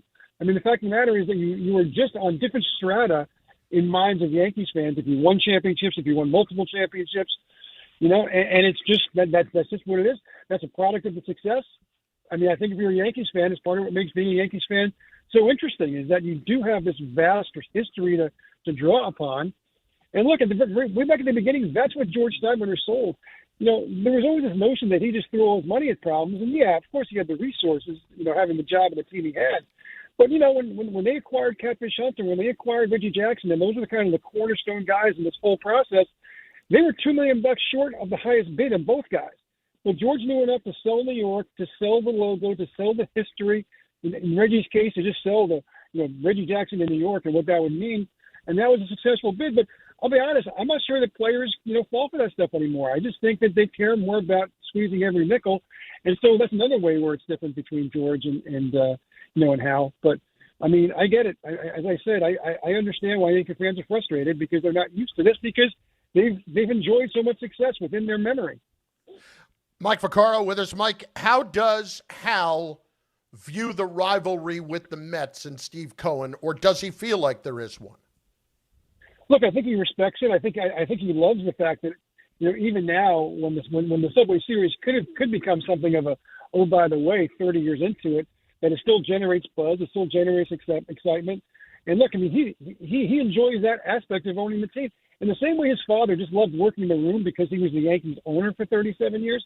I mean, Hal enjoys the fact that the product that he oversees, is able to generate that kind of interest, that level of buzz, that level of disappointment when the championships don't come. And, of course, the Mets being part of it. I don't think he fears Steve Cohen. I mean, I think he realizes that Steve Cohen is a lot more formidable owner in town than maybe the Wilpon family was, and certainly some other past Mets owners. But like, and that was the great thing about George. George was terrified of the Mets, even when the Mets were terrible. He really believed that spring training games were that important because he thought there were people with a Yankees cap in their hand and a Mets cap in their hand, and depending if we won a game in Fort Lauderdale on March 17th, that's the hat they were going to pick, and those are the tickets they were going to buy. And I mean, I don't think it's quite to that level anymore. I don't, but I think that's great part of the things that fuel George. And because it's baseball is a unique thing here, man. I mean, you got two teams and two fan bases that really care. And I think I know Hal loves that part of it. He really does. Mike, I can't wait to read some of the stories that we haven't heard before. The book is The Bosses of the Bronx, the endless drama of the Yankees under the House of Steinbrenner. Mike Vaccaro, as I've said many times, the best columnist in all of New York sports from the New York Post. We appreciate it, Mike. Thanks, brother. Thanks, Mike. Guys, I really appreciate it. Thank you so much for having me on. Absolutely. I am definitely looking forward to reading it because I have always been fascinated by how everything has changed from when George was here to when Hal was here and how different their personalities are. Well, and I think that it offers a unique perspective, too. I mean, not everybody is obviously the fan. You have younger generations of fans who don't really remember what it was like. And I'm not even talking about the dynasty years. Forget about like mid-90s on. Like if that's when you jumped on the train, great. God bless you. All you've known is winning basically in your life as a fan. We're talking, and a lot of the stuff is what predated that. All like Mike alluded to, all the mess in the 80s and all the stuff, the Bronx Zoo even before that. I mean, it was the Yankees were drama, whether they were good, whether they were bad. And ironically, it took George going away for a while and being suspended by Major League Baseball. And, Chris, if that doesn't happen, maybe we don't have that dynasty of the mid to late 90s that won 4 championships in 5 years because he had to cede control of the team. And Stick has had, was the guy that didn't trade away people like Mariano Rivera, Yep. And ultimately that happened. There were 2 things that kind of come to mind right away. When you would go to spring training, like when I produced for Mike and the Mad Dog, when we would go to spring training, if George was in the building, everybody who worked for the Yankees was on edge. Everybody was on edge at every last second. It was amazing to see. And then the secondary thing that just kind of comes to mind, speaking of that, like I filled in covering the team for a weekend at spring training for Sweeney Murdy after the 2003 season, so after the Aaron Boone home run and going into 2004, and it was a weekend when they happened to be playing the Red Sox. And that was when A-Rod's first spring training. Yes, and if you remember, Giambi showed up to that spring training that Saturday morning. He showed up, all of a sudden, oh my God, this guy's lost 30 pounds. Oh no, guys! What are you doing? I'm just drinking a lot of water. That was when he sat there and he was that when he apologized? Was that later on after he got busted, where he apologized for like 20 minutes, but never apologized for anything specifically? Remember that? I think that was later on, but I do remember the shock on every reporter's face of what he looked like. Yeah, the second and not just the reporters, like every other player in that locker room. What the hell happened to you? Yeah. And it just happened to be mysteriously right around then. And I'll tell you, that was, you talk about nerve-wracking. I could not imagine being on the beat of first of all, being a baseball beat writer, fans may think it must be amazing. It is, it has to be one of the most miserable jobs I've seen. You've got to love it. You've got to love it. I say it all the time. Like we've both done it. We both covered baseball years and years ago. It is. I mean, just to imagine like you're covering a weekend series. Just to give people an idea, you show up on Friday afternoon for all the pregame hubbaloo, right? Then you got the game. Maybe game goes extra innings, you got a rain delay Friday, whatever, and then you're talking to the manager sometimes maybe 10:30, 11 o'clock at night, depending on how late the game goes. Then if you got a 1 o'clock game the next day, you got to turn around less than 12 hours later, you're talking to the manager again. It's like, what changed in the last 11 hours? You got to be 9:30 the next morning. And it's like, it's really incredible. But what's interesting about the George stuff as well, and obviously this was before social media, you remember the old Yankee Stadium press box, right? Yes. And where it was at the old Yankee Stadium and the way it was situated to where at the top of the press box, it was just one long giant hallway that took you even into the owner's box. George's suite was right next to the press box. Yep. And there were times, and this was even before I would cover the Yankees, where he would be just so whatever, come out of the owner's box, stand like on top of the press box and be reacting to what was happening on the field from the top of the press box for everybody to hear. Like, can you imagine if there was social media back then, like what type of news and stories that would come out from it? And what was funny is that on one side it was the press box when you walked down that hallway. On the other side was all the executive officers, including the GM.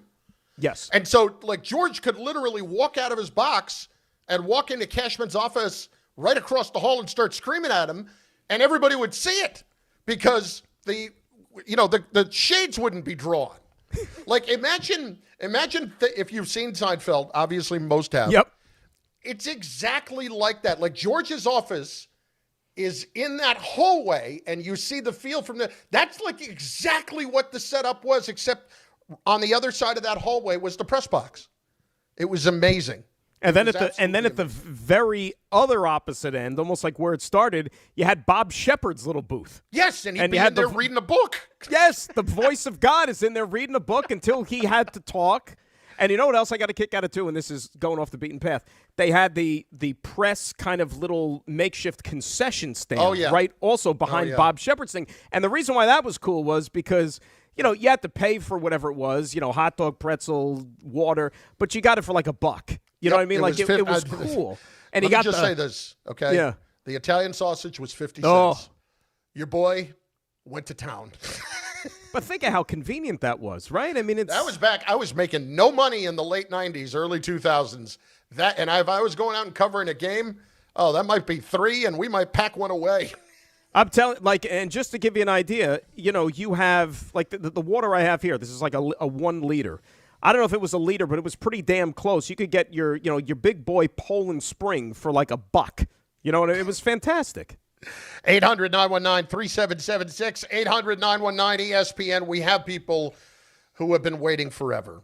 Yes. Tom, I'm going to get those calls in next because they have been waiting forever. It's been on all the logistics of the Met game yesterday. If you went to the Met game, I want to hear what the experience was like with the parking and all of that, and whether or not you took the train out there, because apparently there's a lot less parking to work with because of what's going on with the building of the casino. I want to hear about all of that.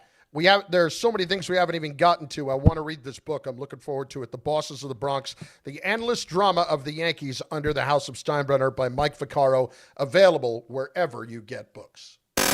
This is the Michael K. Show. What have we become as fans? What have we become as an industry? That we're going to lock in on Aaron Judge having a bad opening day, and that's going to be the narrative? If this is the sandbox we play in right now, I don't want to play in the sandbox. I'm not going to be somebody who overreacts to nonsense like this. If Aaron Judge deserves to be ripped, I'll rip him. But you're going to rip a guy and create a continuing narrative that he doesn't come through in big situations. For what? Because he was 0 for 5 on opening night? The Michael K. Show. Weekdays at 1 on ESPN New York and streaming live on YouTube. March is here, and the madness is underway. Schweppes offers above-the-rim refreshment and is proud to sponsor the Big East Conference. Take a break from the action with a Schweppes Seltzer. Enjoy 7 refreshing flavors, such as black cherry, lemon lime, cranberry lime, and strawberry mango. Each Schweppes Seltzer flavor provides a perfect touch for any occasion. Schweppes, a sparkling tradition since 1783, and the perfect way to elevate your everyday refreshment. Stop by your local food bazaar to get your favorite Schweppes Seltzer for a slam dunk experience. Welcome to Jake's 58 Casino Hotel, where excitement never stops. Unleash the fun with 2 floors of gaming action, featuring 1,000 cutting-edge video and electronic machines. Enjoy exceptional service at a prime location that places you right in the heart of Long Island's excitement. Stay and play in style with over 200 hotel rooms and treat yourself to a full range of dining options at Jake's 58 Casino Hotel. If gambling is a problem for you or someone you care about, please call the 24-hour toll-free helpline at 1-877-8-HOPE-NY or text HOPE-NY. Discover where your future can take you at SUNY Canton's Spring Open House on Saturday, April 25th. Explore exciting new programs like data science and analytics and cybersecurity, designed to prepare you for today's most in-demand careers. Tour campus, meet faculty, connect with current students, and sit down with financial aid representatives. Plus, attendees can enter for a chance to win a scholarship. For registration details and information about courtesy bus trips from New York, email admissions@canton.edu. SUNY Canton, your future starts here. Monkey Sports, built by players for players, is your one-stop shop for hockey, baseball, lacrosse, and more. Find top-name equipment and expert in-store services like sharpening, break-ins, and relacing. Shop in-store at Monkey Sports in Farmingdale or Woodbridge, or online for all the top brands. Whatever your sports, Monkey Sports gets you game ready fast. Monkey Sports, where athletes shop. Ready to shoot your shot? Log into BetMGM and make your picks in the March Matchups 500K Pick'em for your chance to win a share of bonus bets. It's free to play and easy to get started. Just log into your BetMGM account and predict which teams will cover the spread in their matchup in each round of the college basketball tournament. If you get the most correct, you'll win a share of $100 grand in bonus bets. Even better, successfully pick the most teams to cover the spread in all 5 rounds of the tournament to win a share of $500K in bonus bets. Think you know college basketball? Log into BetMGM to make your picks to win a share of $100 grand in bonus bets per round. It's free to play. BetMGM and GameSense remind you to play responsibly. Gambling problem? Call 877-8-HOPE-NY or text HOPE-NY 467-369. See BetMGM.com for terms. 21 plus years of age or older to wager and physically present in New York only. New and existing customer offer. Subject to eligibility requirements. Rewards are non-withdrawable bonus bets that expire in 7 days. If you manage an active facility, you don't have time for disruption. Tricon Construction specializes in working inside healthcare, commercial, and industrial buildings without shutting operations down. That means tight planning, clear communication, safe, disciplined execution, because when patients are inside, when tenants are working, when production can't stop, there's no margin for mistakes. When it has to be handled professionally and handled right, Tricon is the only choice. Visit TriconBuilds.com, TriconBuilds.com. What if your instincts could pay off? With Robinhood Prediction Markets, you could put your knowledge to work on the events that matter to you. Prediction Markets isn't just sports. It's the Fed rate decision, your favorite awards show, and so much more beyond the playing field. Trade events with Robinhood. Visit Robinhood.com/predict. That's Robinhood.com/predict. Futures and cleared swaps trading involves significant risk and is not appropriate for everyone. Event contracts are offered by Robinhood Derivatives LLC, a registered futures commission merchant and swap firm. Running a business means wearing multiple hats. So if you're like me, you probably started out using your personal phone, taking client calls and texts nonstop. As my business grew, I needed something smarter. That's when I switched to Quo, the #1 business phone system. Quo works right on your phone or computer. No carrying two phones, no clunky landline, just one easy app you can try for free. Your team can share one number and handle calls and texts together like a shared inbox. Any teammate can jump into the conversation so customers get faster responses. And Quo's AI assistant summarizes your calls and responds to customers 24/7, so you never miss a lead or opportunity. All this starts at just $15 a month. That's basically 2 coffees. You can even keep your current business phone number. Find out why 90,000 businesses trust Quo. No missed calls, no missed customers. Try Quo for free at quo.com/sports. That's quo.com/sports to try Quo free. QUO.com/SPORTS.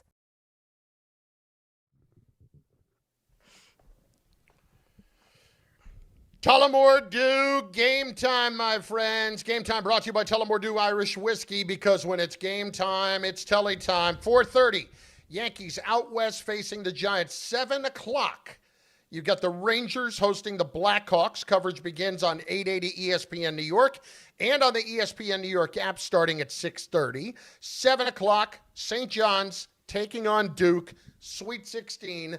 Coverage begins on 1050 ESPN and the ESPN New York app starting at 6:50. It's the Mink Man, John Minko, on the call. We never played his call from the other day when St. John's won. We got to play that here in a few minutes. So if we could find that, fellas, from the other day, that'd be great. And also the Nets at 10:30 tonight are in L.A. facing the Lakers. Tullamore Dew is the original triple distilled, triple blended, triple cask matured Irish whiskey. Be sure to grab a Tullamore Dew or try the new Tullamore Dew Honey during today's action. Glasses up to enjoying Tullamore Dew responsibly. All right, guys have been waiting. Let's get to it. Sean in Summit is up first on ESPN New York. Bart and Carlin Graca in for Bart. What's up, Sean? Hello, Chris and Dan. So, listen, I was one of those Mets fans that Chris saw getting off the train at 6:30 in Summit on last night. Okay, talk to me about the experience. How bad, how good? 12 games a year, and I always drive. I'm like Dan in that regard. Yeah. And I will tell you that I heeded the warning.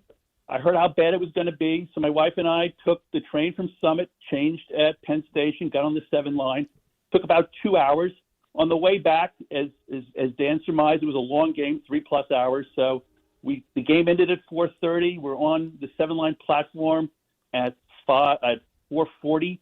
I would say that the MTA did a great job. There were numerous 7-line trains lined up, ready to take people back into the city. Penn Station by 5:25, got a 5:36 train to Summit, got in at 6:30.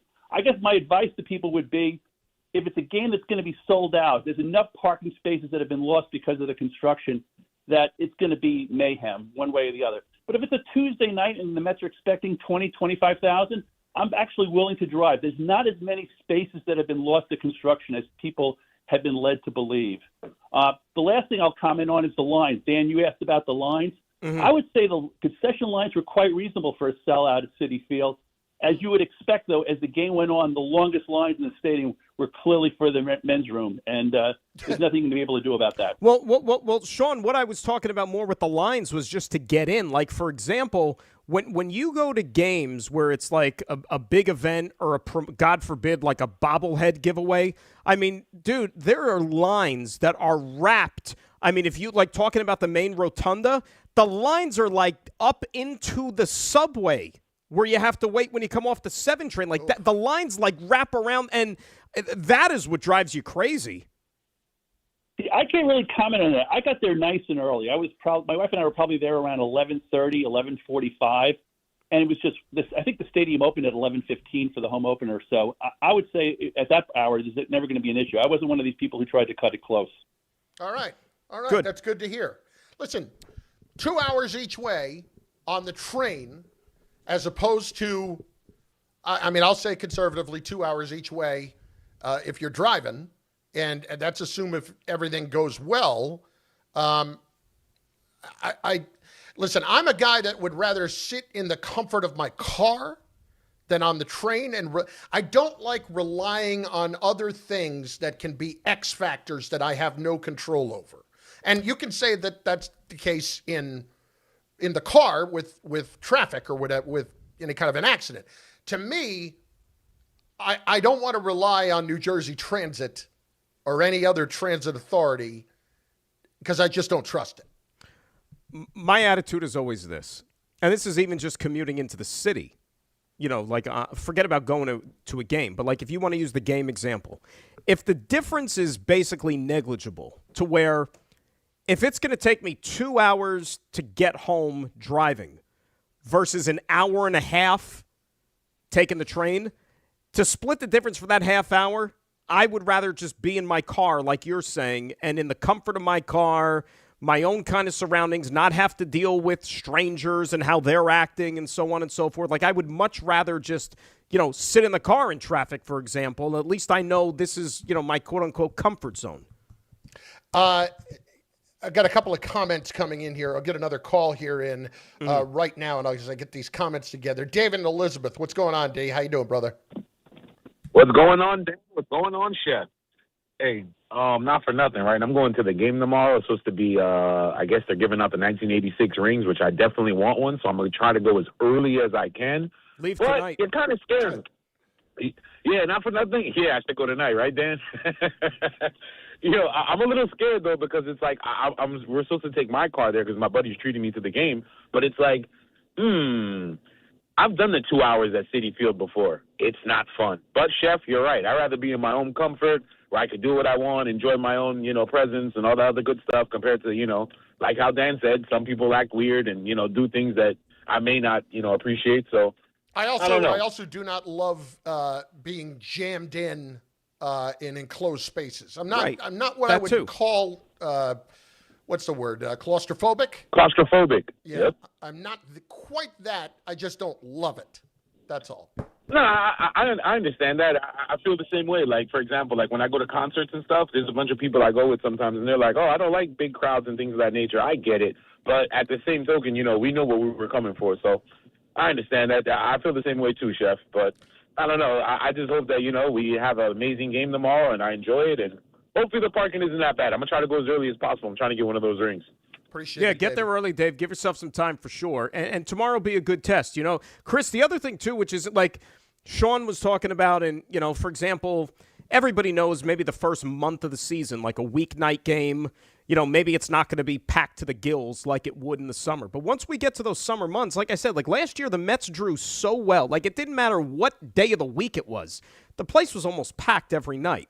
And I don't know if I got the logic behind this year, but the Mets are doing something different. And I wonder if all this like congestion space stuff is playing a role in it. But I don't know if you're aware, the Mets have only put up for sale tickets for the first half of the season. Like the Mets have not sold that. Yeah, they have not sold tickets for July, August, and September yet. I don't know why. And they haven't even announced like when they're going to, because people have hit me up. It's like, why aren't there tickets available? I want to go to this game. I'm like, I have no idea. So maybe the whole spacing and how much room is going to be available by then, does that play a role into what they're trying to I don't know. Could be. I don't know the answer to that either. I do feel like that is something that teams would have done in the past, but I don't think it was recent past. Like, it feels like I think that there was a time that the Mets actually didn't put the entire season on sale when it came to single game tickets, but I don't feel like that was any time in the last 15 years. Yeah, I don't know what the motivation behind it is. I really don't. Like, I don't know why. And it's got nothing to do either with like pricing, because the prices fluctuate on a day in, day out basis with this now dynamic pricing where teams go ahead and change it on a whim, from one day to the next. Is it just that? Where let's see how. No, like I said, you could change that from one day to the next. I don't think you have to wait and not put tickets up for sale to see how good the team is. Like by then, I don't think that matters. We got to get to a little St. John's. We will do that in moments, and how we will do it is before we step aside at 800-919-3776. I got to hear the Mink Man with the call on the game winner the other day that was on 1050 ESPN. Fire away, boys. Now with 3.9, St. John's will inbound the ball at midcourt. Hopkins will inbound it. Does so to Darling. Darling now quickly. Darling down all the way to the hoop. Lays it up and flick the buzzer. And guess guess what? St. John's advances to the Sweet 16. The Rick Pitino transformation continues. The latest installment, a date in Washington against Duke. The Red Storm come away with the victory here. I love the call. That's a good call by Mink. And you know what I love there, too? As somebody, like, I would have lost my mind. Like, I would have been screaming. I don't know that you would have been able to tell what I was saying. Like, Mink had you in control pretty much the whole way there. Right. Even though there was no time left on the clock, he was composed. Yes. Agreed. He wasn't having puppies. St. John's and Duke. We'll get into it in a few moments. Bart and Carlin. Graca in for Bart on ESPN New York. Friday with Don, Hahn, and Rosenberg. Any concerns for the Knicks after their loss to Charlotte? We have to do a better job giving multiple effort. For us to get beat the way we did on the glass can't happen. Can the Yankees start the season 2-0? We've got a lot to prove, and we're confident, but we're one game into this thing, and we still got a long ways to go to prove that. And will St. John's make it to the Elite Eight? Don, Hahn, and Rosenberg today at 3 on ESPN New York and streaming live on YouTube.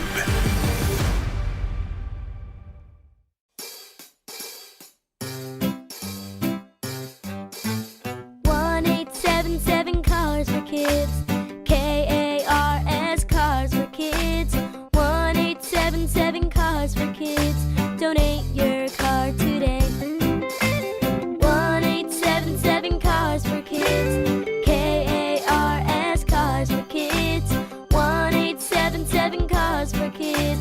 Donate your car today. Ready to get rid of that old car? Donate it to Cars for Kids. Call 877-CARS-4-KIDS to speak to a friendly live agent. Donation is super easy, and your car can be picked up as soon as tomorrow. Go to carsforkids.org now or call 877-CARS-4-KIDS to donate your car today. 1-877 Cars for Kids. KARS Cars for Kids. 1-877 Cars for Kids. Did you know you can donate real estate too? Go to carsforkids.org. That's cars with a K. Hey, New York and New Jersey, Boost Mobile has an unlimited talk, text, and data plan that's only $25 a month forever, meaning you'll only ever pay $25 a month for the rest of your life. Who wouldn't want unlimited wireless when it only costs $25 a month forever? If you don't, you must be one of those people who enjoy overpaying for their phone plan. $25 a month forever is truly as good as it gets, so go online and switch now at boostmobile.com. After 30 gigabytes, customers may experience slower speeds. Customers will pay $25 a month as long as they remain active on the Boost Mobile Unlimited plan. Saturday, baseball is back on SNY as Juan Soto and the Mets continue their opening series against the Pirates and Queens. Coverage begins with Mets pregame tomorrow at 3:30 p.m. on SNY and streaming live on the MLB app. March is here, and the madness is underway. Schweppes offers above-the-rim refreshment and is proud to sponsor the Big East Conference. Take a break from the action with a Schweppes Seltzer. Enjoy 7 refreshing flavors, such as black cherry, lemon lime, cranberry lime, and strawberry mango. Each Schweppes Seltzer flavor provides a perfect touch for any occasion. Schweppes, a sparkling tradition since 1783, and the perfect way to elevate your everyday refreshment. Stop by your local food bazaar to get your favorite Schweppes Seltzer for a slam dunk experience. Right now, new FanDuel customers can get up to $300 back in bonus bets every day for 10 days. And here's how it works. You place a tournament bet using the token, and if it doesn't win, you'll get up to $300 back in bonus bets every single day for 10 straight days. You can even mix things up with same-game parlays for a shot at a bigger payout. So visit FanDuel.com/local to sign up today. New FanDuel customers can get up to $300 back in bonus bets every day for 10 days. And here's how it works. You place a tournament bet using the token, and if it doesn't win, you'll get up to $300 back in bonus bets every single day for 10 straight days.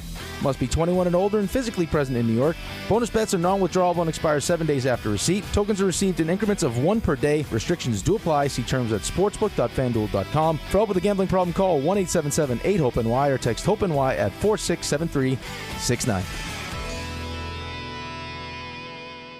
Evan Cohen here. Game day brings the excitement. Your stay should feel just as memorable. With Marriott Bonvoy, official hotel partner of the NCAA and U.S. Soccer, you're connected to a portfolio of brands designed for how you travel. Some offer complimentary breakfast, others give you room to spread out, space to stay productive, or extended stay comforts. So whether you're a traveling fan or part of the team, Marriott Bonvoy celebrates the moments that live on before and after the game. Marriott Bonvoy, where game day checks in.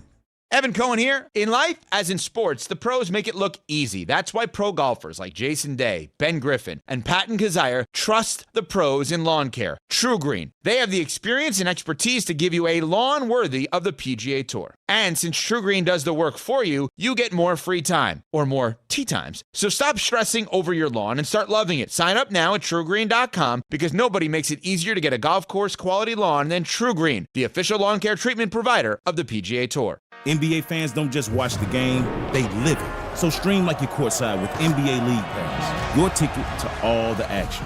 Watch your favorite team shine and catch the league's brightest stars and rising stars at the same time with multi-view on your favorite devices. From the plays you can't believe to the most live games and the drama that comes with it. If it happens on the court, it's happening on NBA League Pass. Only select out-of-market games available. Blackout restrictions apply. Additional charges and other conditions may apply. Visit NBA.com/subscriber agreement for full terms and conditions.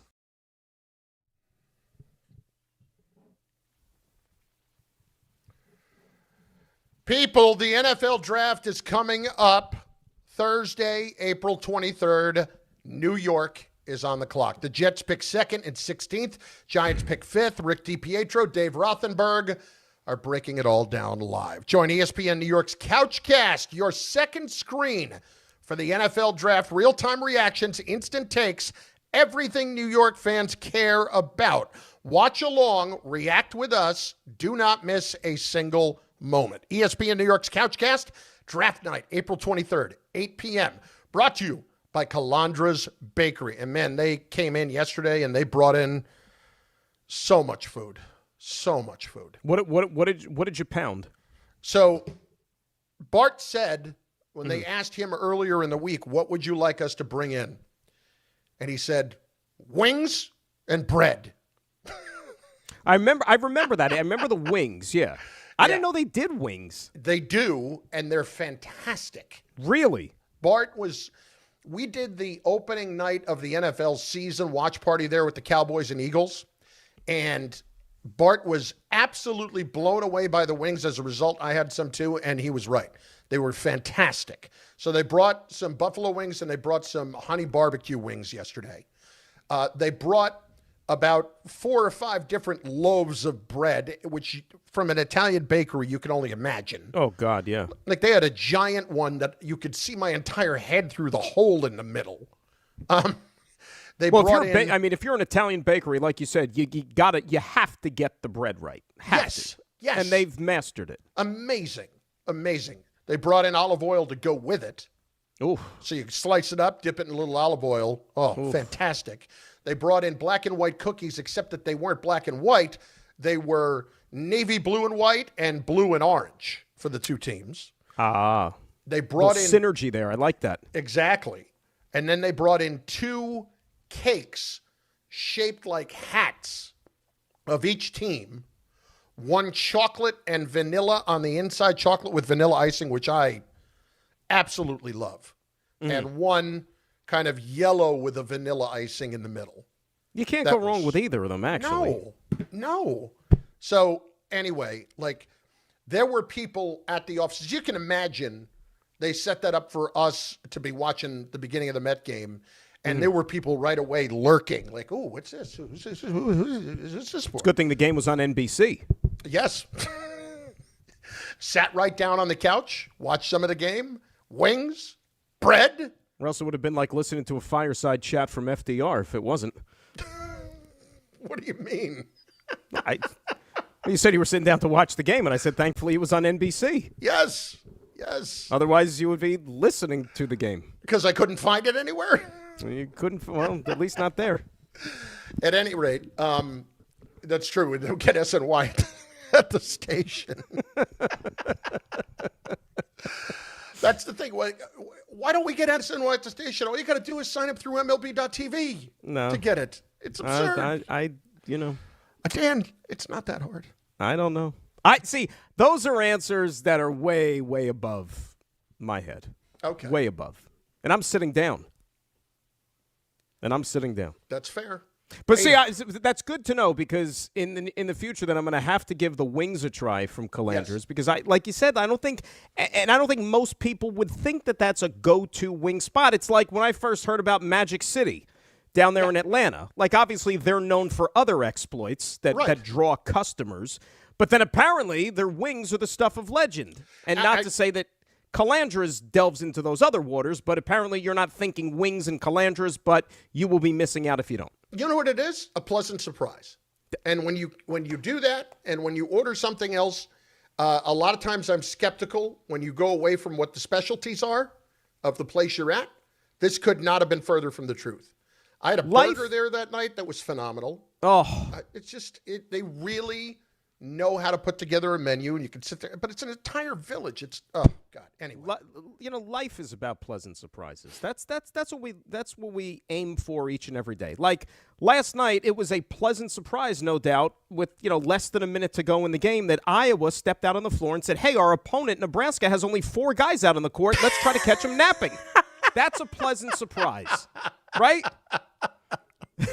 Well, I don't know about you, but when I see 4 guys on the floor for a team, I think of one of 2 things. Is Gene Hackman coaching and he just said, "That's my team on the floor"? That's my team. Or immediately, when there are only 4 players on the floor, the first thing I do? Blame the refs. Blame the officials because it's their fault. I heard Seth Greenberg this morning. And listen, Seth Greenberg knows the game inside and out, okay?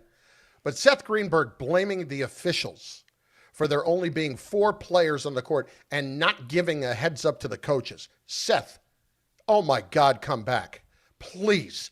That is on the coach 100%. That is on, if you've got 94 coaches, which you do in college basketball right now in the NBA, and all of you can't come together to figure out you only got 4 players on the floor and you don't know who's supposed to be on the floor after a timeout, I'm sorry. It's not on the referee to come over and tell you, by the way, coach, you only got 4 players on the floor. And by the way, Fred Hoiberg, after the game, took the blame on his own shoulders. He didn't blame the refs. As he should. As he should. You want to maybe throw some shade at the refs for what happened a week ago on that first game last Friday with Kentucky and Santa Clara, that Herb Sendick is sitting there trying to call timeout, with 2.4 seconds left, and the refs don't give him the timeout. Nobody sees him. That's on the refs. Yeah. But last night's not. How much? Now think about it. You've got in this East Regional tonight, and it's gonna be awesome. These 2. I mean, this is like a Final Four in a Sweet 16 tonight. Yep. But you got Hall of Fame caliber coaches, graybeards, if you will.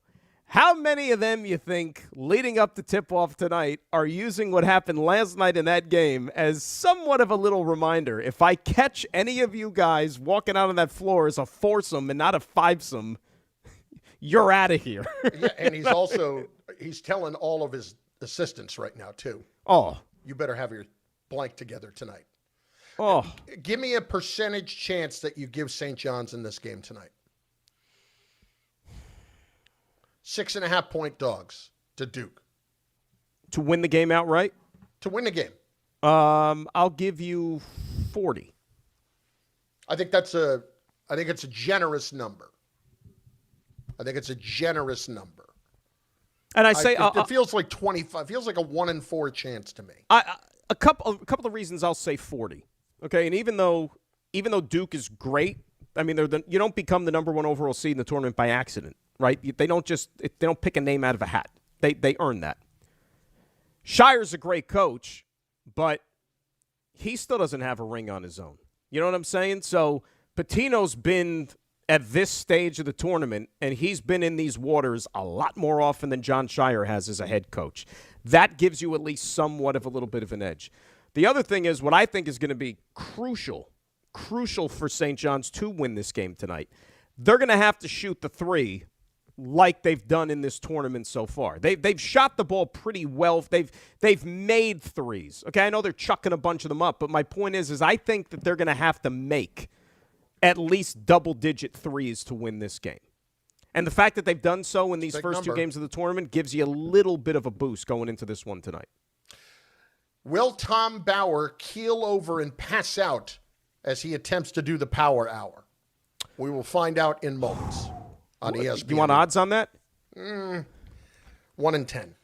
St. John's has advanced to the Sweet 16 for the first time since 1999. Now, East Region top seed Duke stands in the Johnny's way for a trip to the Elite Eight. Coverage begins tonight at 6:50, only on 1050 ESPN. Good Karma Brands is proud to be an equal opportunity employer, providing equal employment, development, and advancement opportunities to all teammates and applicants. To learn more about careers with us, please send an email to talentacquisition@goodkarmabrands.com. That's talentacquisition@goodkarmabrands.com. 50 years from now, will jeans be wide or skinny? Will email still exist? Will guac still be extra? One thing is certain. If you won the new Millionaire for Life from the New Jersey Lottery today, you'd still be getting $1 million every year for life. That's enough money to say, bring it on, the future. I will have that guacamole at any price. Play the new Millionaire for Life today. Anything can happen in Jersey. Must be 18 or older to buy a lottery ticket. Please play responsibly. If you or someone you know has a gambling problem, call 1-800-GAMBLER. Become a Yankees Universe fan club member today. Explorer and rookie membership packages are now available. And every Yankees Universe member receives a membership card, 2 tickets to a 2026 Yankees home game, access to a members-only website, and more. Plus, rookie members receive an official New York Yankees t-shirt. And best of all, a portion of every membership supports Memorial Sloan Kettering Cancer Center, benefiting pediatric cancer research. Join Yankees Universe today.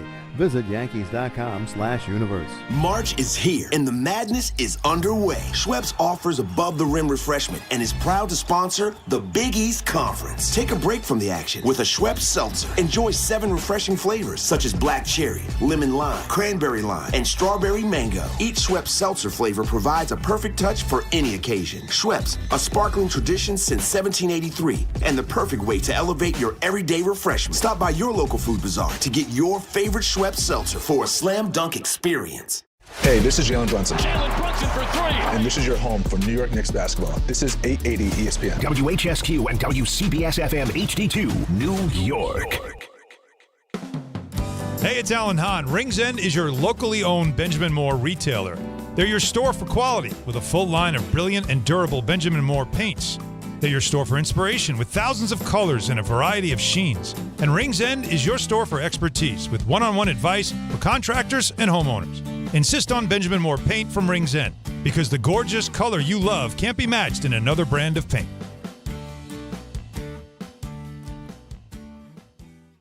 Discover where your future can take you at SUNY Canton Spring Open House on Saturday, April 25th. Explore exciting new programs like data science and analytics and cybersecurity, designed to prepare you for today's most in-demand careers. Tour campus, meet faculty, connect with current students, and sit down with financial aid representatives. Plus, attendees can enter for a chance to win a scholarship.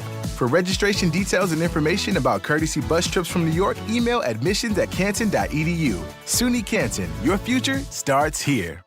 Harry Douglas here to tell you about Confetti Craze 5-Hour Energy. It tastes just like the best birthday cake ever.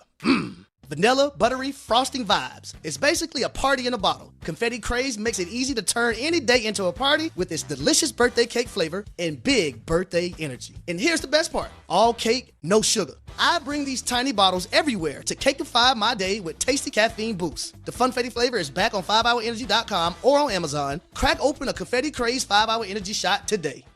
Progressive presents ways to save money that aren't bundling your home and auto insurance with Progressive. I can't believe the deal we got on these seats for the game. Wow, they must be pretty high up here. I think my ears just popped. Yeah, here, put this on.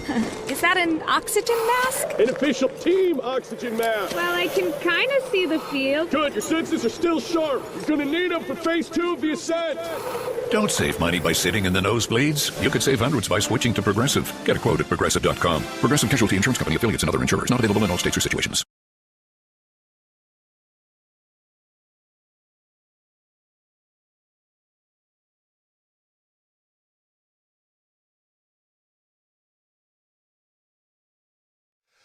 Yes, it is. Bart is abroad as we speak on a little vacation. Dan Graca is in for Bartholomew. 800-919-3776, 800-919-ESPN.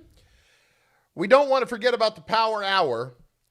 That means that Tom Bauer is in charge of the Power Hour. Oh, I sure am. Are you ready? Yeah, Ray Dinahan even has a nice little visual. He's zooming the camera in nice and closely on me right now, so that way everybody can see me like my face turn purple on YouTube. Ooh, I want to see this. Now, I'm at a little delay on YouTube, so I'm looking forward to seeing this, but let's have it. Tom Bauer, Power Hour. Let's go. It's the Power Hour!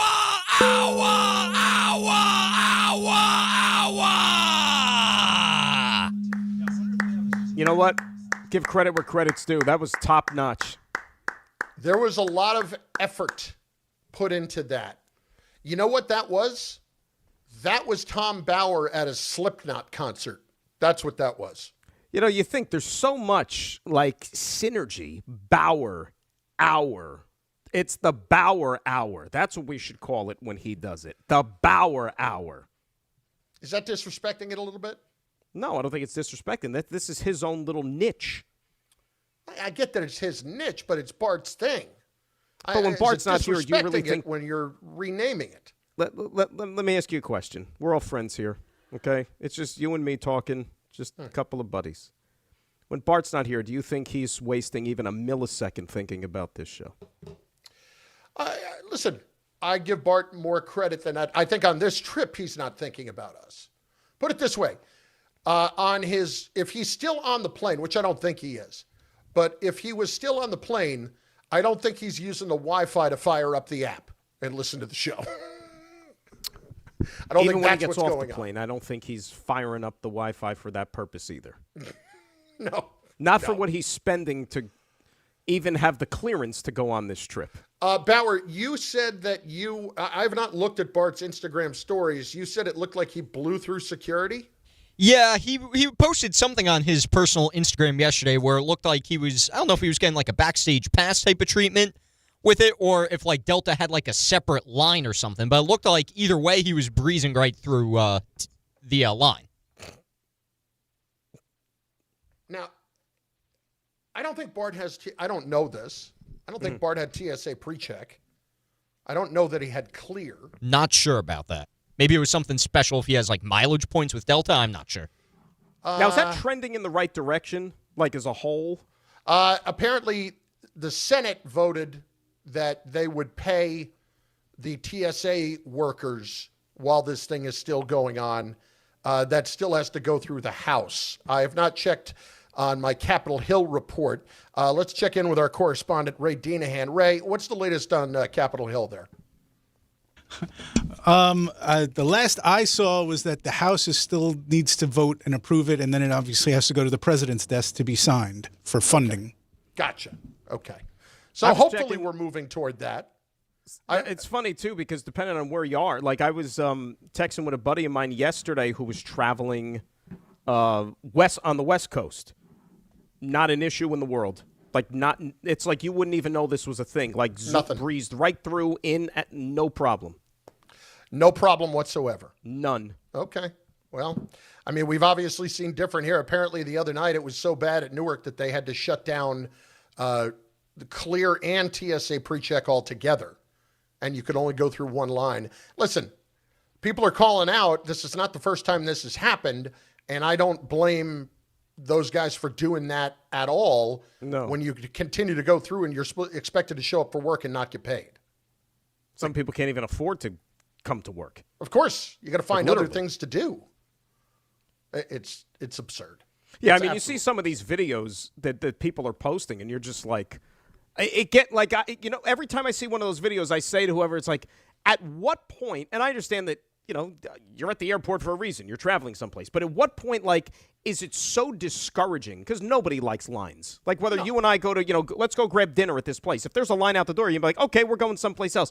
You can't really do that at the airport. No. Which is why it's even more of a defeating kind of purpose. You're like, I can't just turn around and go home and say, the hell with the trip. No, you can't. You don't have any choice.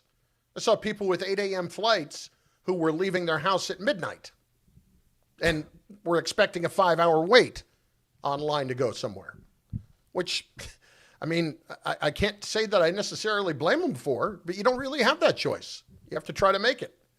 And what a disaster. Oh, what a God. disaster. And here's the only thing I could say about it, too. Like, I obviously was flying a lot for a good period of time. It's quieted down now a little bit. But can we all just be a little bit nicer to the people who are dealing with that? Maybe because you forgot to take your watch off, don't flip out when you walk through and it buzzes. Take my shoes off. How about you take your shoes off? I know what my feet look like. Do you know what your feet look like? There is nothing wrong with what is inside that bag. Oh, I have a liter of water. I can't do that. Oh, we gotta relax things with the water too. It's like, come on. Yeah. We gotta lighten up in general. But anyway, I do want to point this out to you. This came from Shams earlier this morning about the NBA presenting new anti-tanking concepts to its board of governors on Wednesday, with modifications expected before a formal vote in May. This is per ESPN sources, all right? Number one, I want to get your take on these. 18 teams in the draft lottery. 18 teams in the draft lottery. Seeds 7 through 15 in each conference. Flattened odds. Bottom 10 teams having an 8% chance. The remaining 20% odds distributed in decreasing order for 11 through 18, and a lottery drawing for all 18 picks. So if you're increasing the lottery, you're then trying to include more teams that might be better than absolute the rock bottom. Okay, that's one. Right. And you're also saying that it doesn't matter where you finish. If you finish in the bottom 10, everybody's got the same chance. 8%. That's been my crux throughout this whole thing. Forget about all these other bells and whistles. How about we just make it simple? And I know maybe this sounds too drastic. If you're in the lottery, okay, I don't care. How many teams are in the lottery now? I can't even keep up with 14. This. All right, so 14. To me, all 14 teams should have the same odds. Bottom line. Because then that would get rid of tanking, I would feel. Because if you win 15 games versus a team that tries to make the playoffs and actually makes it an honest effort, they win, let's say, 40, but just misses out, you both have exactly the same chance to get the number one overall pick. Yeah. Chris, it's so simple. Like, why can't they just do that? I get it. I mean, it was like that at one point, and they changed it with the hopes of helping the teams that really needed it more than the teams that maybe didn't. And, I'd have to go back and look, but isn't that kind of how Tim Duncan ends up in San Antonio? Tim Duncan, David Robinson gets hurt for a year. They have a terrible record. Tim Duncan ends up in San Antonio because of that. So I don't know. But I think your answer is better for sure to put away from the tanking. Here's two other proposals that they're considering, okay? 22 teams in the lottery using 2-year records. Seeds 7 through 15, plus the first 4 playoff first-round exits in both conferences. Okay? So the first 4 teams who lose in the playoffs, their exits in both conferences. Lottery teams would reach a minimum win total floor in each season, such as 25 wins. If a team falls short of the floor, it gets slotted to meet the floor. In other words, if you're trying to lose more games, you're still going to end up with the same odds as the other guys. Okay? So even if you don't win 25 games, You're still going to end up with the same deal. Right. And then the top 4 drawn as part of a lottery, as is currently. And then the rest of the teams determined there by records. But don't you think, like, the fact that we're sitting here talking about these options, don't you think that's a problem in and of itself, right? Because, like, why are we having to resort to this? Like, it's insane. It's insane that we have to sit there and come up with all these bells and whistles to, like, bend over backwards to cater to teams that don't want to win, don't put any effort to win, and some that are just bad at putting together a good product on the court. They're just bad run organizations. Like, you know, the example you used all those years ago about Tim Duncan, like, okay, the Spurs were like a legitimate annual playoff team in those days, but their star player, who was one of the best in the NBA at the time, had a season-ending injury, so of course they were bad, right? And if you remember that year, the team that was supposed to end up with Tim Duncan was none other than Rick Pitino's Boston Celtics. They were the worst team in the NBA by leaps and bounds, but the Spurs were the ones that won the lottery. Think about how different, by the way, like the course of NBA/college basketball would have been for the next however many years if the Celtics got Tim Duncan. Pitino maybe sticks in Boston a lot longer than what he ended up doing. Yeah. No, listen, because of the famous line, Tim Duncan's not walking through that door. Yeah. Right? Larry Bird's not walking through that door. Larry Bird's not. Neither was Tim Duncan. Yep. But we all thought, I mean, like, I remember that year, like, and as bad as the Celtics were horrific. And Pitino was like, geez, what the hell did he decide to leave college in Kentucky for this? And then you're thinking, well, at the very least, like, they're probably going to end up with Tim Duncan. Like, you envisioned him already in green. Yeah. And then when they didn't get him, you're like, well, that was basically the end of Pitino when they didn't win that lottery. Here's the last one. And this is convoluted. 18 teams in a 5x5 lottery. What is that? Bottom 5 teams have equal odds for the top pick, with the lottery formed for picks 1 through 5. The bottom 5 teams have a floor at 10. Those that fall out of the top 5 get sorted in a separate drawing. Can you? Oh my God, that seems like now. a First lot. of all, I feel like right now, like I feel like I've got I'm a in headache. school. I feel like I'm in school. Yes. Just like we talked earlier about the writing the letter of recommendation and how it's like homework. Yeah. I feel like I'm in like advanced physics and I'm sitting here and the professor's explaining something to me that I want no part of at 12 o'clock in the afternoon on a Friday getting set for my weekend. But can you know what I thought of while you were relaying all that information? Yeah. Imagine lottery night, where whoever hosts the draft lottery on ESPN while the ping pong balls happen, they're like, this is Sacramento. They hold on to the 12th pick because the bottom 5 teams are in a 5x5 lottery, and those will be like their heads are going to explode. I would not want to be. You the need somebody host from of that MIT event. there to explain it. I would not want to be Malika Andrews trying to figure that out. Like forget you're about going. that. What's his name? That Steve Kornacki yo-yo on NBC Yes. that does all that stuff at the board. You need somebody like from MIT to be able to explain all this crap. Yes, that's exactly what you need, and that's not what I want. Not what I want in any way. Also, we got to get to that list here shortly of the worst 5 things that you can be asked to do. There was a couple of things that were promoted on the ESPN New York YouTube channel chat. Tsunami put together a list. Some of them are pretty good. Number 1, worst things that you can ask somebody to do. Number 1, help you move. That's what he has, number 1. Number 2, babysit. Number 3, asking me to travel for an event that I have zero interest in. Number 4, asking me to donate money or organs. So he only came up with 4 right there. A letter of recommendation is up there. I don't think driving you to the airport is on that list anymore because, like, we got Uber, we got everything now. Like, right. You can get to the airport another way. And it's a simple drop off. It's no different than dropping off anybody anywhere they need to go to, right? Yes. It's I would, you know what I would put at number 1? Somebody asking you to lie for them.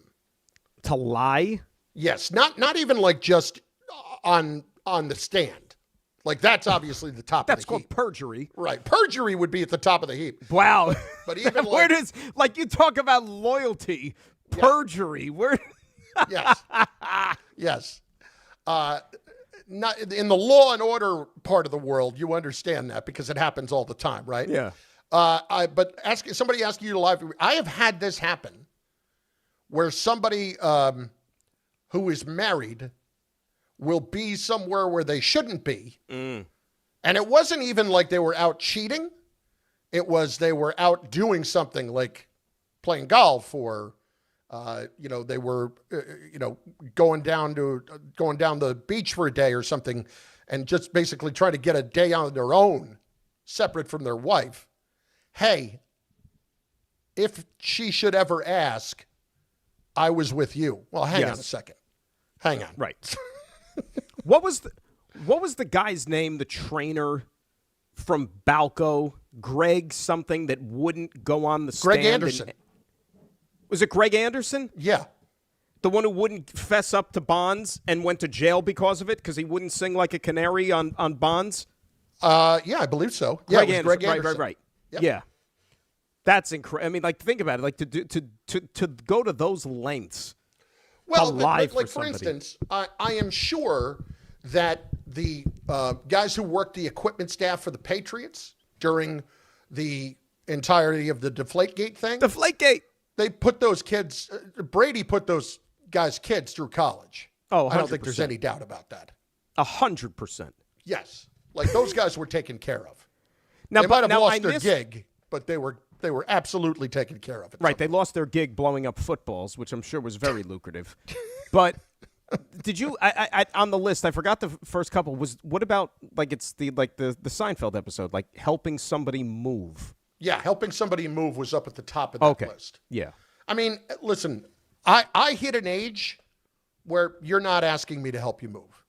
Like, that's to me something that you age out of. And that really, I think that's right around 32 or 33 where I aged out of that. Yeah. Like, I helped Bob Wischusen move one time.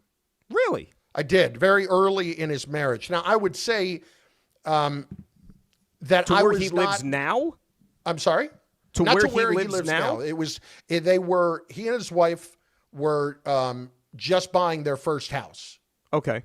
So they were moving from an apartment into their first house. So they had a few friends over to help them move. And they ordered pizza.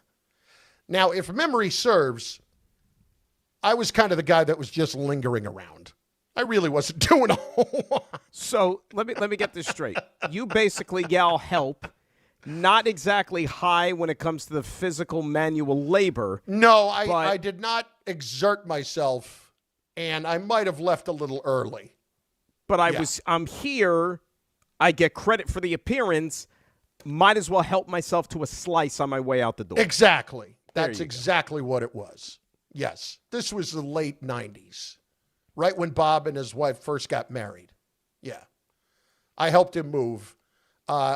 I've asked somebody else to help me move once, but I haven't done that. I haven't done that since, a really long time. I could never bring myself to ask somebody to help me move again. The last time I asked somebody to help me move were my closest friends, and that was in 2000.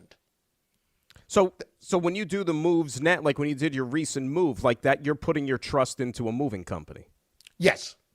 And yes. Not to name names, but what you were satisfied, what percent do you say is your trust level in these people? In the moving companies? Yeah. It's up there. I haven't had any disastrous messes. I've had people who have lost a lot of stuff because it was, broken or treated badly. Yeah, that's... actually, somebody that you and I both know, I won't say his name, but you and I both know him. He has moved a few times, and he and his wife on one particular move really, it was a complete nightmare. Like, furniture destroyed, things like that. Like, Like, why did you even bother to show up with the truck? And they showed up like 2 weeks late with it. See, the nightmare thing that I've seen recently, I don't know if you've seen this video. It's kind of gone viral a little bit on the internet the last few days. The ones, I don't know what you call them, the baggage handlers at the airport, where the guy's on the tarmac and he's taking the luggage out of, those little things that they drive him around to load them onto the plane. And there's these, pretty pricey, I assume, guitars. Because, some musicians traveling, and there's, about 4 or 5 of them. He's just taking them out of the thing in their cases and just, throwing them on the ground. Literally just throwing them. And I'm like, wow. Yeah. Yeah. Now, they're in their case when that's happening, but still. But you don't do that. You don't do that. You don't do that. Now, if I was a baggage handler, would I be treating every bag with the utmost care? I can't say that I would. No. With the volume. Yeah. And, that's got to be like being a mailman where it just never ends. It just keeps coming. The mail never stops. Yes. The mail never stops. And thus the bags on planes never stop. No, it never does. Yeah. No. It's thankless. I would not be a very good baggage handler. It's thankless, and think about it. Sometimes there's inclement weather, or it's just the dead of winter, and it's frigid, and you're out there. That's the last thing you would probably want to be doing. John Mulaney used to do this joke about Law and Order, and he would talk about, one of the first witnesses that the cops would always go visit seemed to be unloading and loading boxes onto a truck, but they wouldn't stop doing that as they're talking to the cops. That's fine. You can talk to me, but I'm going to keep loading here. Me? No, let's go inside. Let's get a cup of coffee. You can order me some lunch. Right. What do you need, an hour? You need 2 hours. What do you need? These guys got it. It's fine. No problem. If you're going to pick my brain. You want me to lie and put somebody away? No problem. Yeah. But if it means I don't have to load these boxes, I'm good. I'm going to be well fed at least.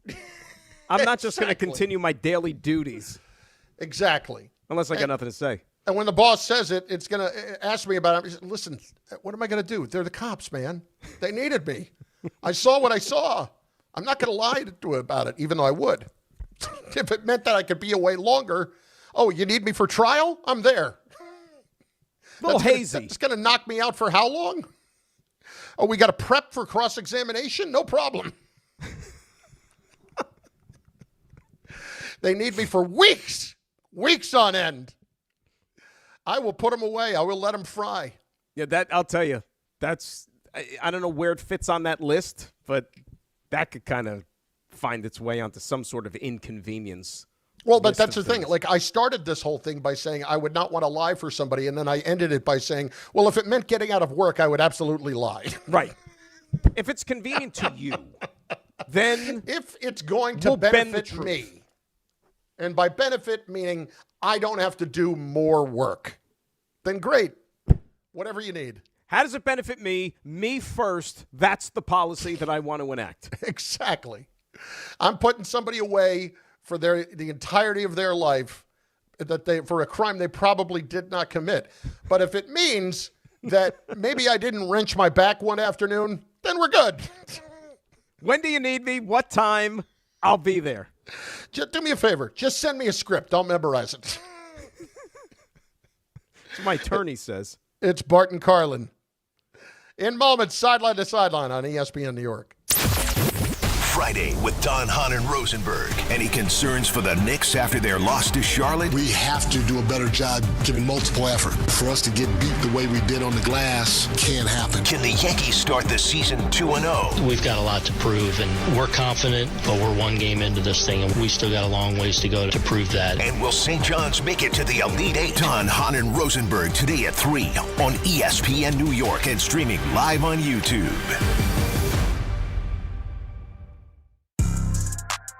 Attention New York Verizon mobile customers. Score a massive win with award-winning Fios Home Internet for an incredible $20 a month guaranteed for 3 years. Switch today for savings you can count on. Call 1-800-VERIZON now. For new Fios customers with AutoPay, mobile and home discount enrollment required. 3-year price guarantee applies to the file space monthly rate only. Additional terms apply.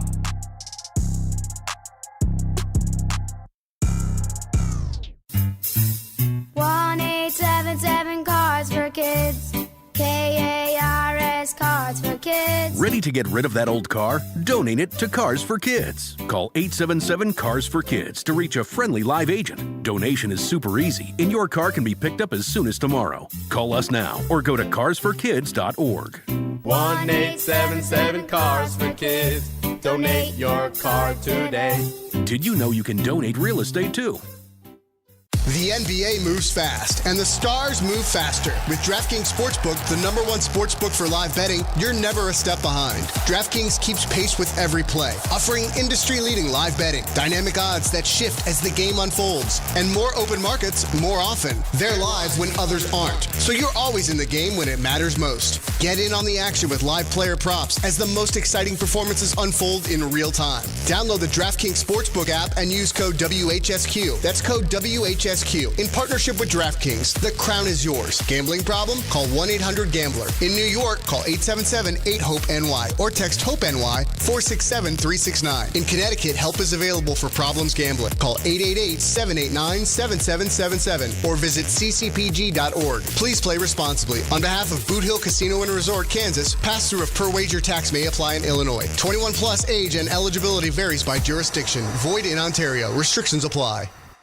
March is here, and the madness is underway. Schweppes offers above-the-rim refreshment and is proud to sponsor the Big East Conference. Take a break from the action with a Schweppes Seltzer. Enjoy 7 refreshing flavors, such as black cherry, lemon lime, cranberry lime, and strawberry mango. Each Schweppes Seltzer flavor provides a perfect touch for any occasion. Schweppes, a sparkling tradition since 1783, and the perfect way to elevate your everyday refreshment. Stop by your local food bazaar to get your favorite Schweppes Seltzer for a slam dunk experience. Make cancer screening a part of your annual healthcare routine.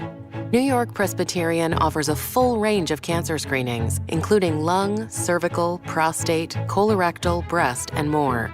Regular cancer screenings could save your life by detecting cancer at its earliest, most treatable stages. Screenings are available across New York City and Westchester. Learn more at nyp.org/cancer screening. Stay amazing. New York Presbyterian. Right now, new FanDuel customers can get up to $300 back in bonus bets every day for 10 days. Here's how it works. Place a tournament bet using the token, and if it doesn't win, you'll get up to $300 back in bonus bets every single day for 10 straight days. You can even mix things up with same-game parlays for a shot at a bigger payout. So visit FanDuel.com/local to sign up today. New FanDuel customers can get up to $300 back in bonus bets every day for 10 days. Here's how it works. Place a tournament bet using the token, and if it doesn't win, you'll get up to $300 back in bonus bets every single day for 10 straight days. 21 plus, physically present in New York. Bonus bets are non-withdrawable and expire 7 days after receipt. Tokens are received in increments of 1 per day. Restrictions apply. See terms at sportsbook.fanduel.com. For help with a gambling problem, call 1-877-8-HOPE-NY or text HOPE-NY 467-369. This is a special notice to U.S. taxpayers owing $10,000 or more to the IRS. Tax Relief Advocates is urgently notifying taxpayers that tax relief initiatives are now available that may significantly reduce or eliminate what you owe. If you're afraid of an IRS lien, levy, or wage garnishment, don't lose hope. You can now take advantage of these current relief programs to end all collections, reduce the amount you owe, and resolve your tax problem.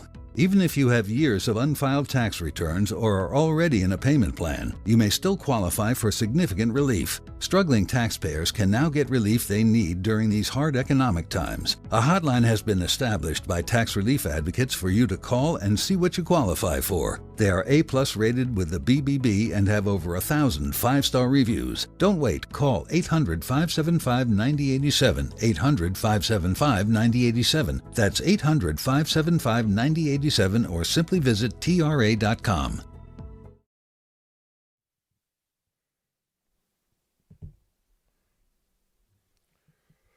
We have calls that we will get to shortly at 800-919-3776. We have comments on the ESPN New York YouTube channel to get to. It's Bart Carlin. Dan Graca is in for Bartholomew today. Once again, it's 800-919-3776.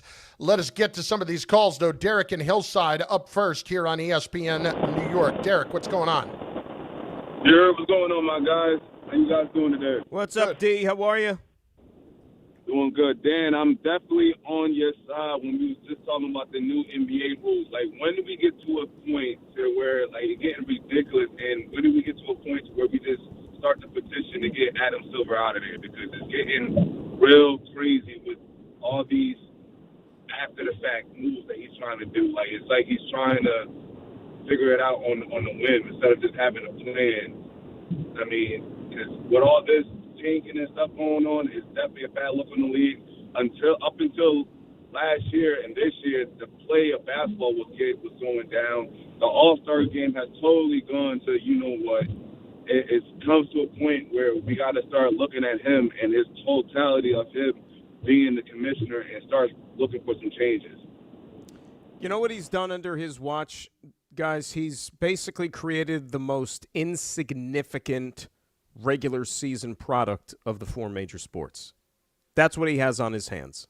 And it wasn't always like this with the NBA, Chris, right? It wasn't. You know, I used to be locked in, you know, virtually all year for NBA regular season games. But now the product isn't worth your while. It just isn't.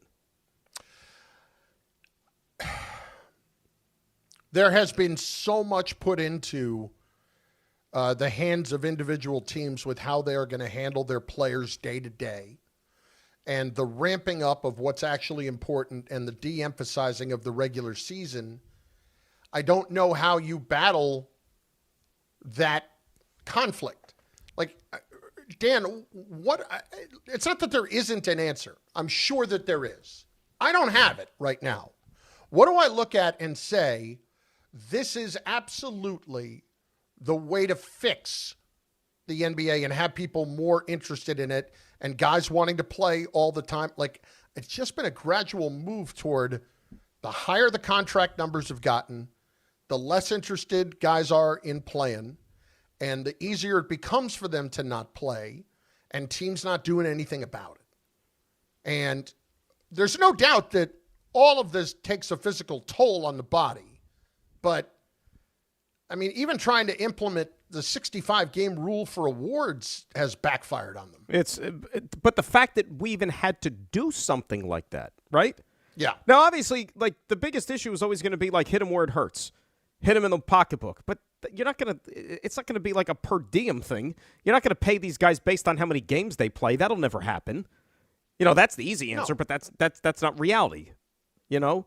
And if you think about these sports, the sports, the majority of the money that they rake in is with postseason TV revenue, correct? Mm-hmm. Postseason. Okay. Postseason, you don't have this issue. We don't got to worry about tanking in the playoffs.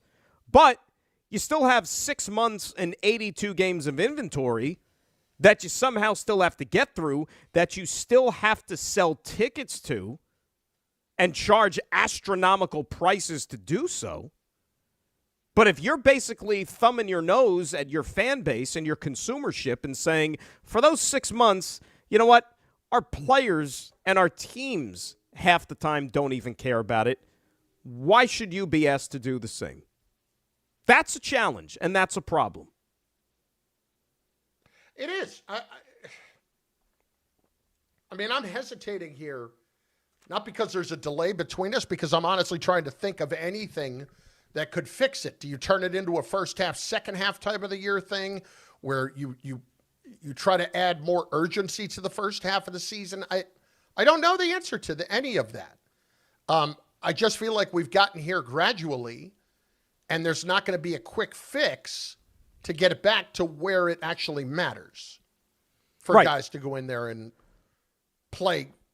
Not all 82, but I would like to know that if I'm spending $250 a ticket to go to a game, that I'm going to get to see. If I'm buying, like I said, I had partial seasons a 10-game package for the Sixers. Mm-hmm. And one of the packages that I could choose from was the Warriors. Like, the Warriors was in a 10-game package. And, of course, that's at the time, what do they do in the Warriors package? They throw the Sacramento Kings in there. Yep. They throw the other times. And this is, right in the heart of Durant and Steph and Clay and all that. I go to the Warriors game, Durant's not playing. Or, I feel cheated. How do I fix that? I don't know. Well, it's such a problem, because growing up, for example, look, I've told this story before. I grew up in Jersey as a diehard Nets fan when the Nets were here in New Jersey, and there were a lot of years, you remember, they weren't any good, and they would draw flies at the old Continental Arena. Brendan Byrne. Okay. Yep. And how would the ticket reps for the Nets or how would the marketing team go out and try to sell tickets? They would do it based upon who the opponents were. Absolutely. And you would construct ticket packages like a 5-game plan against some of the bigger teams around the NBA who have the stars. You would get a package that would have the Bulls, the Knicks, the Celtics, the Bad Boys Pistons, for example, when those guys came to town. Or if it was a team from the Western Conference, that would be their only trip in.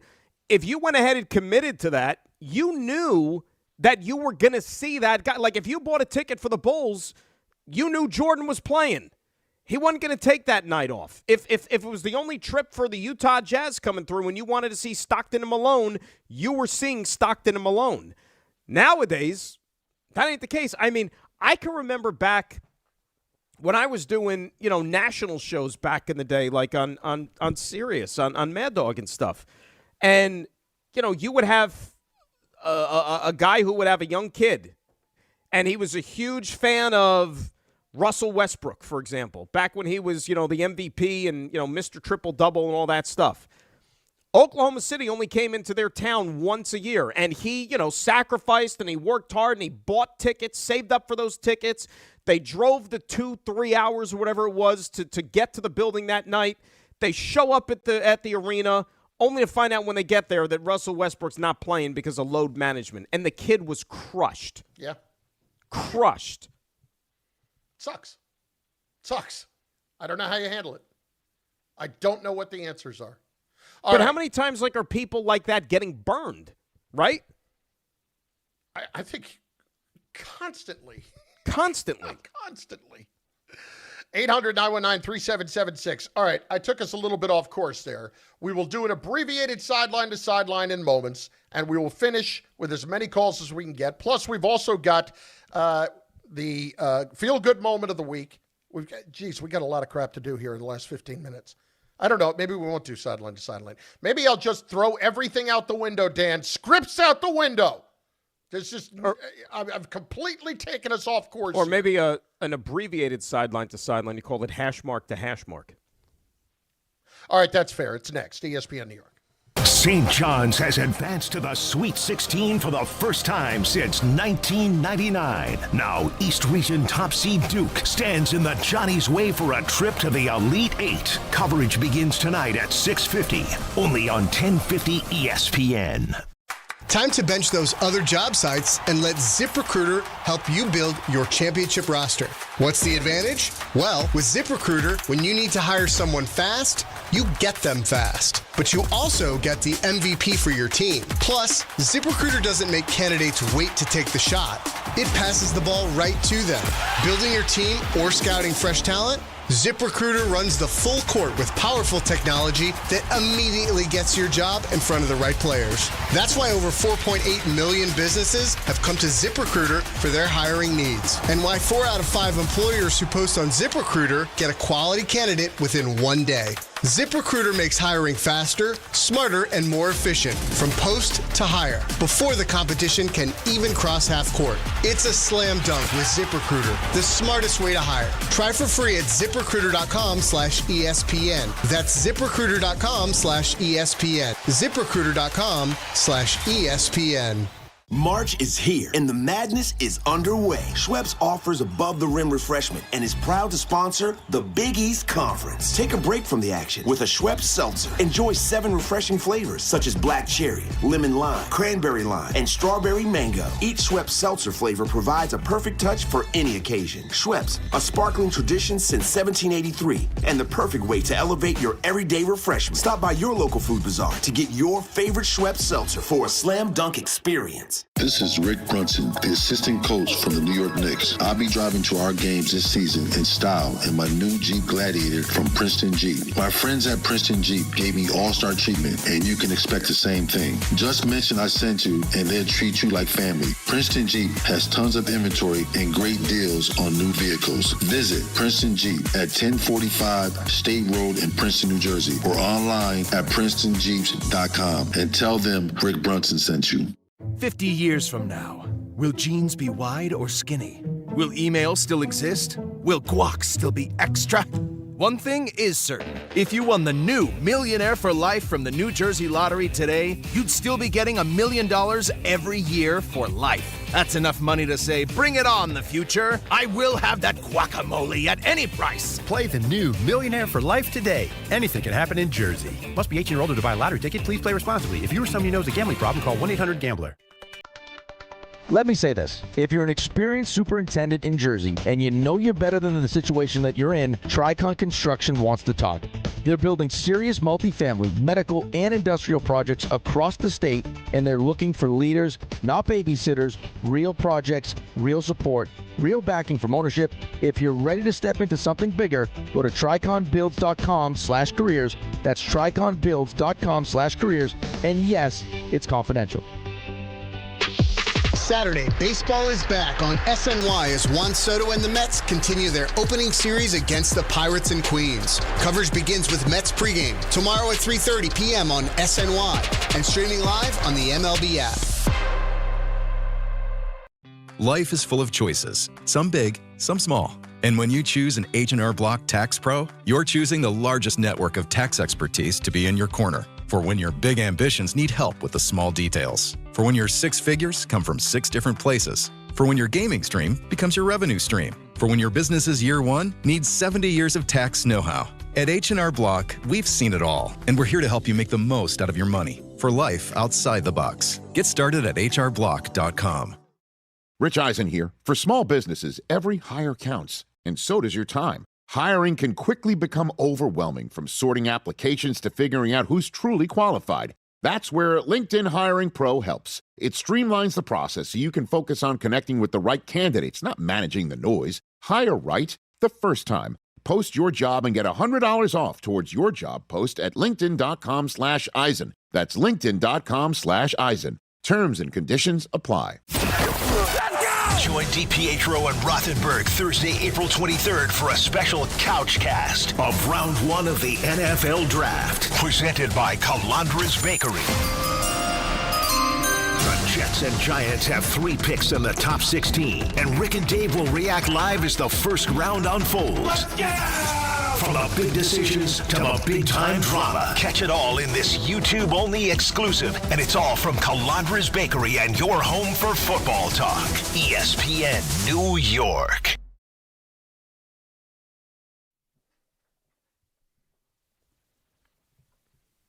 Yeah. Who's singing along with me? Oh, yeah. No one? Nope. I'm with you. All right, here we go. 2, 3, 4.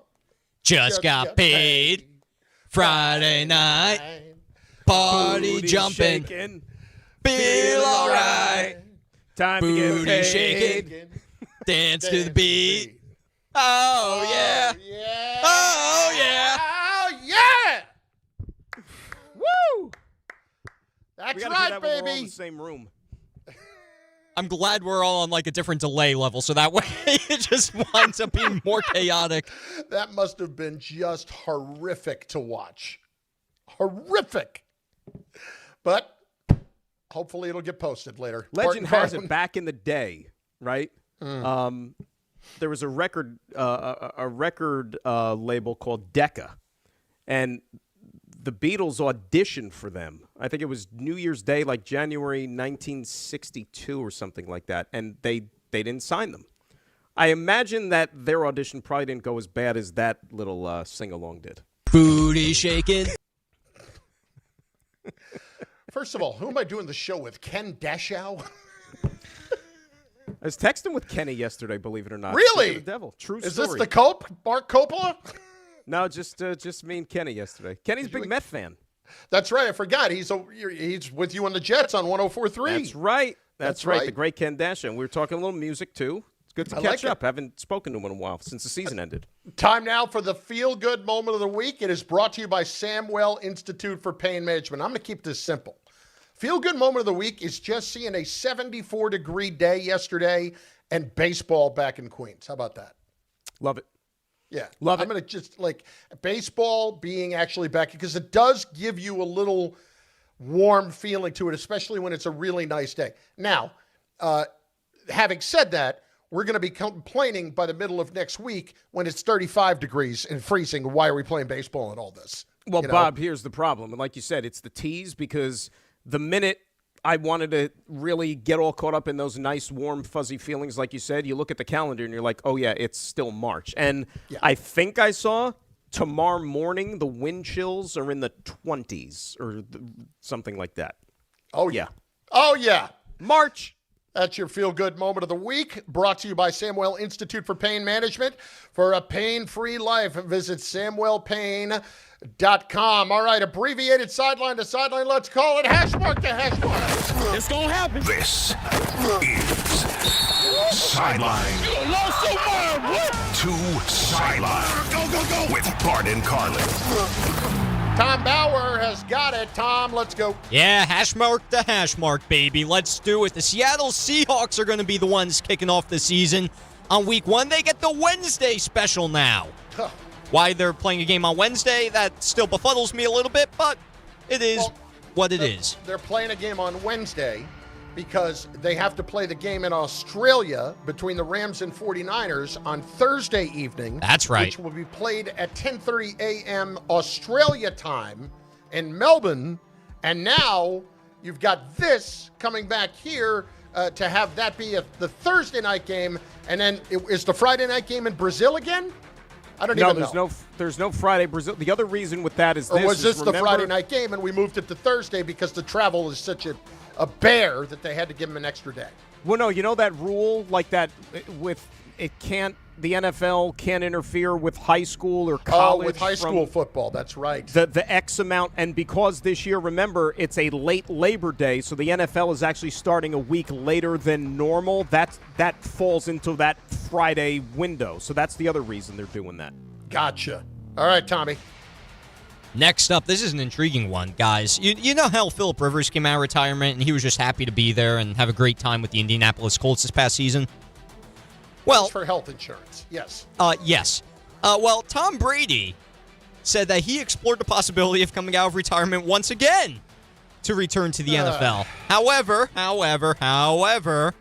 he is a minority owner of the Las Vegas Raiders, and as he said, I actually have inquired, and they, the league, don't like that idea very much. So I'm going to leave it at that. And then he went on to say, I'm very happily retired, which I don't think you're very happily retired if you're exploring the possibility of coming back to play in the NFL, but that's just my 2 cents about it. But that's the thing, Dan. If he's still thinking about it, he's not happily retired. Like, he's missing out on competition, clearly. I would not have wanted to see him come back again. I'm glad that that's not something. Just what you want to hear if you're Fernando Mendoza. Just what you want to hear. He'd be a perfect mentor. As if the shadow wasn't large enough, now you have to entertain the prospect of the guy actually walking back out onto the field. Well, he can be a mentor now on the sideline, Tom. He didn't have to be a mentor on the field. Listen, unbelievable. I can't even imagine that. Well, go. You know what, Tom? Go play your flag football. Go play your flag football at the Olympics in a couple of years. Listen, he Good was luck throwing with that. darts all over the place. It's flag football. I understand, but, Stephon Diggs back in the end zone. Oh, look sharp. Look sharp. I'll tell you what, because Dan actually unironically did a great transition into my final hashmark to hashmark story right here. Because there is another quarterback trying to make a comeback, for flag football, and that quarterback is former second overall pick Robert Griffin III. He received an invitation from Team USA Football to 2 training camps starting next month out in Chula Vista. He's in the running for a spot on the 2026 Team USA flag football squad that would take place in the World Championships later this summer in Germany, and he might be in the mix for a spot on the team when it makes its Olympic debut in 2028 out in LA. Now, let me ask this question, Dan. Mm-hmm. For RG3, and listen, I've never been the biggest RG3 fan because I think he just does a lot of his stuff for attention. But is this really worth it? What happens if you don't make the team? Like, you look pretty bad, don't you, at that point?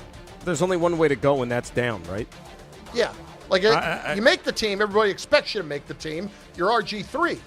You don't make the team, that looks kind of crummy. I don't think it would ever come to that because he would suffer an injury of sort, or he would, come up with a reason when he knew he wasn't going to make the team as to why he stopped pursuing it. Is the field surface at the flag football, is it going to be as sturdy as that FedEx field was where he was playing on like green sand that time where the knee buckled in the playoffs that night? I think Josh Harris has actually put turf down now. Yeah. Can I be honest on as an aside as well, like just looking ahead, the whole flag football in the Olympics, I have less than zero interest to watch that. Less than zero. I would agree. And based on what I saw the other day, like, what about that is supposed to excite me? I'm literally less than a month away from training camp starting for real football. I'm good. Yeah. I'm good. Yeah, I'm with you there, too. All right, let's squeeze in a caller to Ray in Brooklyn on ESPN New York. Ray, what's going on?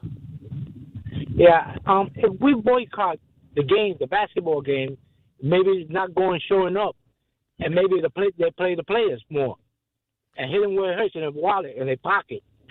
Well, that's a nice thought. I don't think it's going to happen, Ray, and appreciate the call. Two problems with that. Where are the majority of the high-priced tickets sold? To corporations. Yep. They're all the suites and all those things. Those guys are not boycotting anything. They're absolutely not. So that money will still be showing up, and you might say, well, if they don't show up, they're not going to be getting as much. That's fine. The big money will still be showing up. Right. So, and dirty little secret, those, like the courtside seats, which those are the ones that you see. Guess what? Most, if not all, are comps. Yeah. They're comps. Because they want to make it the place to be. Ben Stiller and Tracy Morgan are not flipping their credit card at the Garden box office when they show up each night. No, the only one that we know is Spike. Right, Spike pays. Now, I don't know Ben Stiller maybe, but I don't know. No, I think those are comps. Probably so. Those are comps. Because he promotes the hell out of it. He's a good he's a good fan. I'm not saying he isn't. Yeah, there is a deal to it of you're going to promote it and you're going to Steve the Cohen's camera comes on you and all that, right? Steve Cohen pays for his but he's in on it with like 2 other people or something because he's told this story. So like they have like 4 seats or whatever it is like right there for next to the scores table. Well, I'm glad they're comping for him because if they needed to. Are they not comping it for him or they are? No, they're not. He pays. Like, he's a paying season ticket Oh, holder. okay. Well, now I can sleep. Okay. Steve could afford it. The Michael Kay Show is up next. Kay is with us, correct, from San Francisco? Okay. I'm looking forward to that. It is a big-time show. He is, of course, he got the game later today as well, doesn't he? That's a He's in the booth. The game is on, yes. On, yes, Dan. On, yes. 4:30. And Kay is still doing his show here. How about that? God bless him. That's man. That's called initiative. That's what that is. Absolutely. Don, Hahn, and Rosenberg, the opposite of it. They're here later on today on ESPN New York. St. John's has advanced to the Sweet 16 for the first time since 1999. Now, East Region top seed Duke stands in the Johnny's way for a trip to the Elite Eight. Coverage begins tonight at 6:50, only on 1050 ESPN. The NBA moves fast, and the stars move faster. With DraftKings Sportsbook, the #1 sportsbook for live betting, you're never a step behind. DraftKings keeps pace with every play, offering industry-leading live betting, dynamic odds that shift as the game unfolds, and more open markets, more